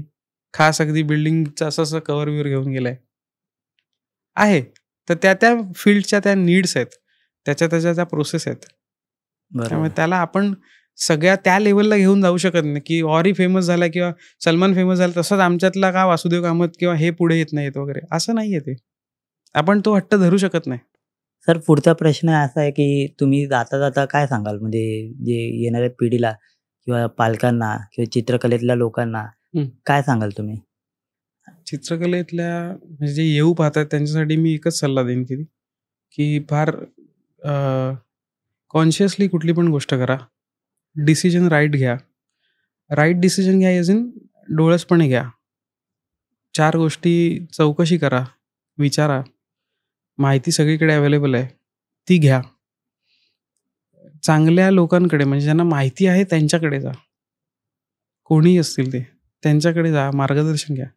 आणि स्ट्रीम निवडल्यानंतर पाठी वळून बघू नका की हे मी का निवडलं. निवडायच्या आधी 10 वेळा विचार करा. म्हणजे आवडलेली गोष्ट करायला मजा येते. आवडलेली गोष्ट नसेल तर तिथे आपण एक दिवस पण टिकणं मुश्किल असतं. तर आपल्याला इथे 4 वर्ष काढायचे आहेत किंवा 3 वर्ष, जे काय असतील रिक्वायरमेंट. तर त्यामुळे डोळसपणे विचार करा, निर्णय घ्या व्यवस्थित. आणि निर्णय घेतल्यानंतर 100% स्वतःच द्या. ते दिल्यानंतर आपोआपच इतर गोष्टी तुमच्या जुळून येतील. हा सल्ला असा नाही म्हणू शकत, पण मी एक काय म्हणतात मित्रत्वाच्या नात्याने सांगू शकतो. सल्ला मोठी माणसं देतील चांगला. मी तरी हेच बोलू शकतो, कारण ह्यानीच होणार. तुम्ही कुठल्याही स्ट्रीमला जा, तुम्ही 100% कराल तर मिळतं. फेथ ठेवा आणि तो फेथ बिल्ड होण्यासाठी एक टाईम द्या. एक टाईम पिरियड येणं गरजेचं आहे. तुमचे गुरु सांगतील किंवा तुमचे मार्गदर्शक जे असतील त्याच्यावर विश्वास ठेवा आणि स्वतःच्या कृतीला त्याच्या विश्वासाने जोड द्या. ब्लाइंडली विश्वास ठेवू नका. तर एखादी गोष्ट कोण सांगतंय, मी करत असेन तेव्हा मला त्याच्या गोष्टीतले बारकावे समजतील. त्यामुळे मी कोणावर पण असाच विश्वास नाही ठेवणार. तर ही गोष्ट म्हणून म्हणतो की आपलं फील्ड हे प्रॅक्टिकल फील्ड आहे. प्रॅक्टिकलचा वाटा इथे 90% आहे आणि 10% इतर सगळ्या गोष्टींचा भाग आहे. त्यामुळे 90%चं वेटेज समजून ऑलवेज त्याला काम करा. कारण हेच तुम्हाला पुढे काय म्हणतात सस्टेन व्हायला मदत करेल पुढच्या कुठल्या गोष्टींसाठी. आणि ती कशा माहिती, ही साधनं आहे एक प्रकारची. आर्ट आपण जी काही निवडली, फाईन आर्ट करतोय किंवा काय जे काही निवडतोय, मी माझ्या स्ट्रीमबद्दल मी बोलेन आज तरी, तर तो आपला साधनेचा विषय, अभ्यासाचा विषय. त्याच्यामध्ये आपल्याला दर 2 दिवसांनी 4 दिवसांनी काही ना काहीतरी मिळत असतं. व्हिजिबल नसतं पण मिळत असतं. तर त्यासाठी प्रत्येक वेळेला तुम्ही रिसीव्ह करायला राहिले पाहिजेत, तेवढ्या 100%नी राहिले पाहिजेत. तर ती क्षमता मेंटेन करायला पाहिजे. म्हणजे विद्यार्थी बनणं म्हणजे फक्त 4 वर्ष कॉलेजची विद्यार्थी बनायची हा त्याचा अर्थ नाही आहे. विद्यार्थी लाईफ टाईम राहायला पाहिजे. स्टेज त्याची ती फक्त कॉन्शियसली ठेवली तर आपल्याला सगळ्या गोष्टी ओपन आहेत, ते आपल्याला घेता येतं. जाणीव त्याची होते आपल्याला, असं मला वाटतं. बरं झालं सांगितलं तुम्ही हे. आणि हे मार्गदर्शन विद्यार्थ्यांना पण खूप मोलाचं ठरेल, की ते ह्याचा विचार करून या फील्डकडे बघतील, तेवढी मेहनत करतील आणि तेवढे ग्रो होतील.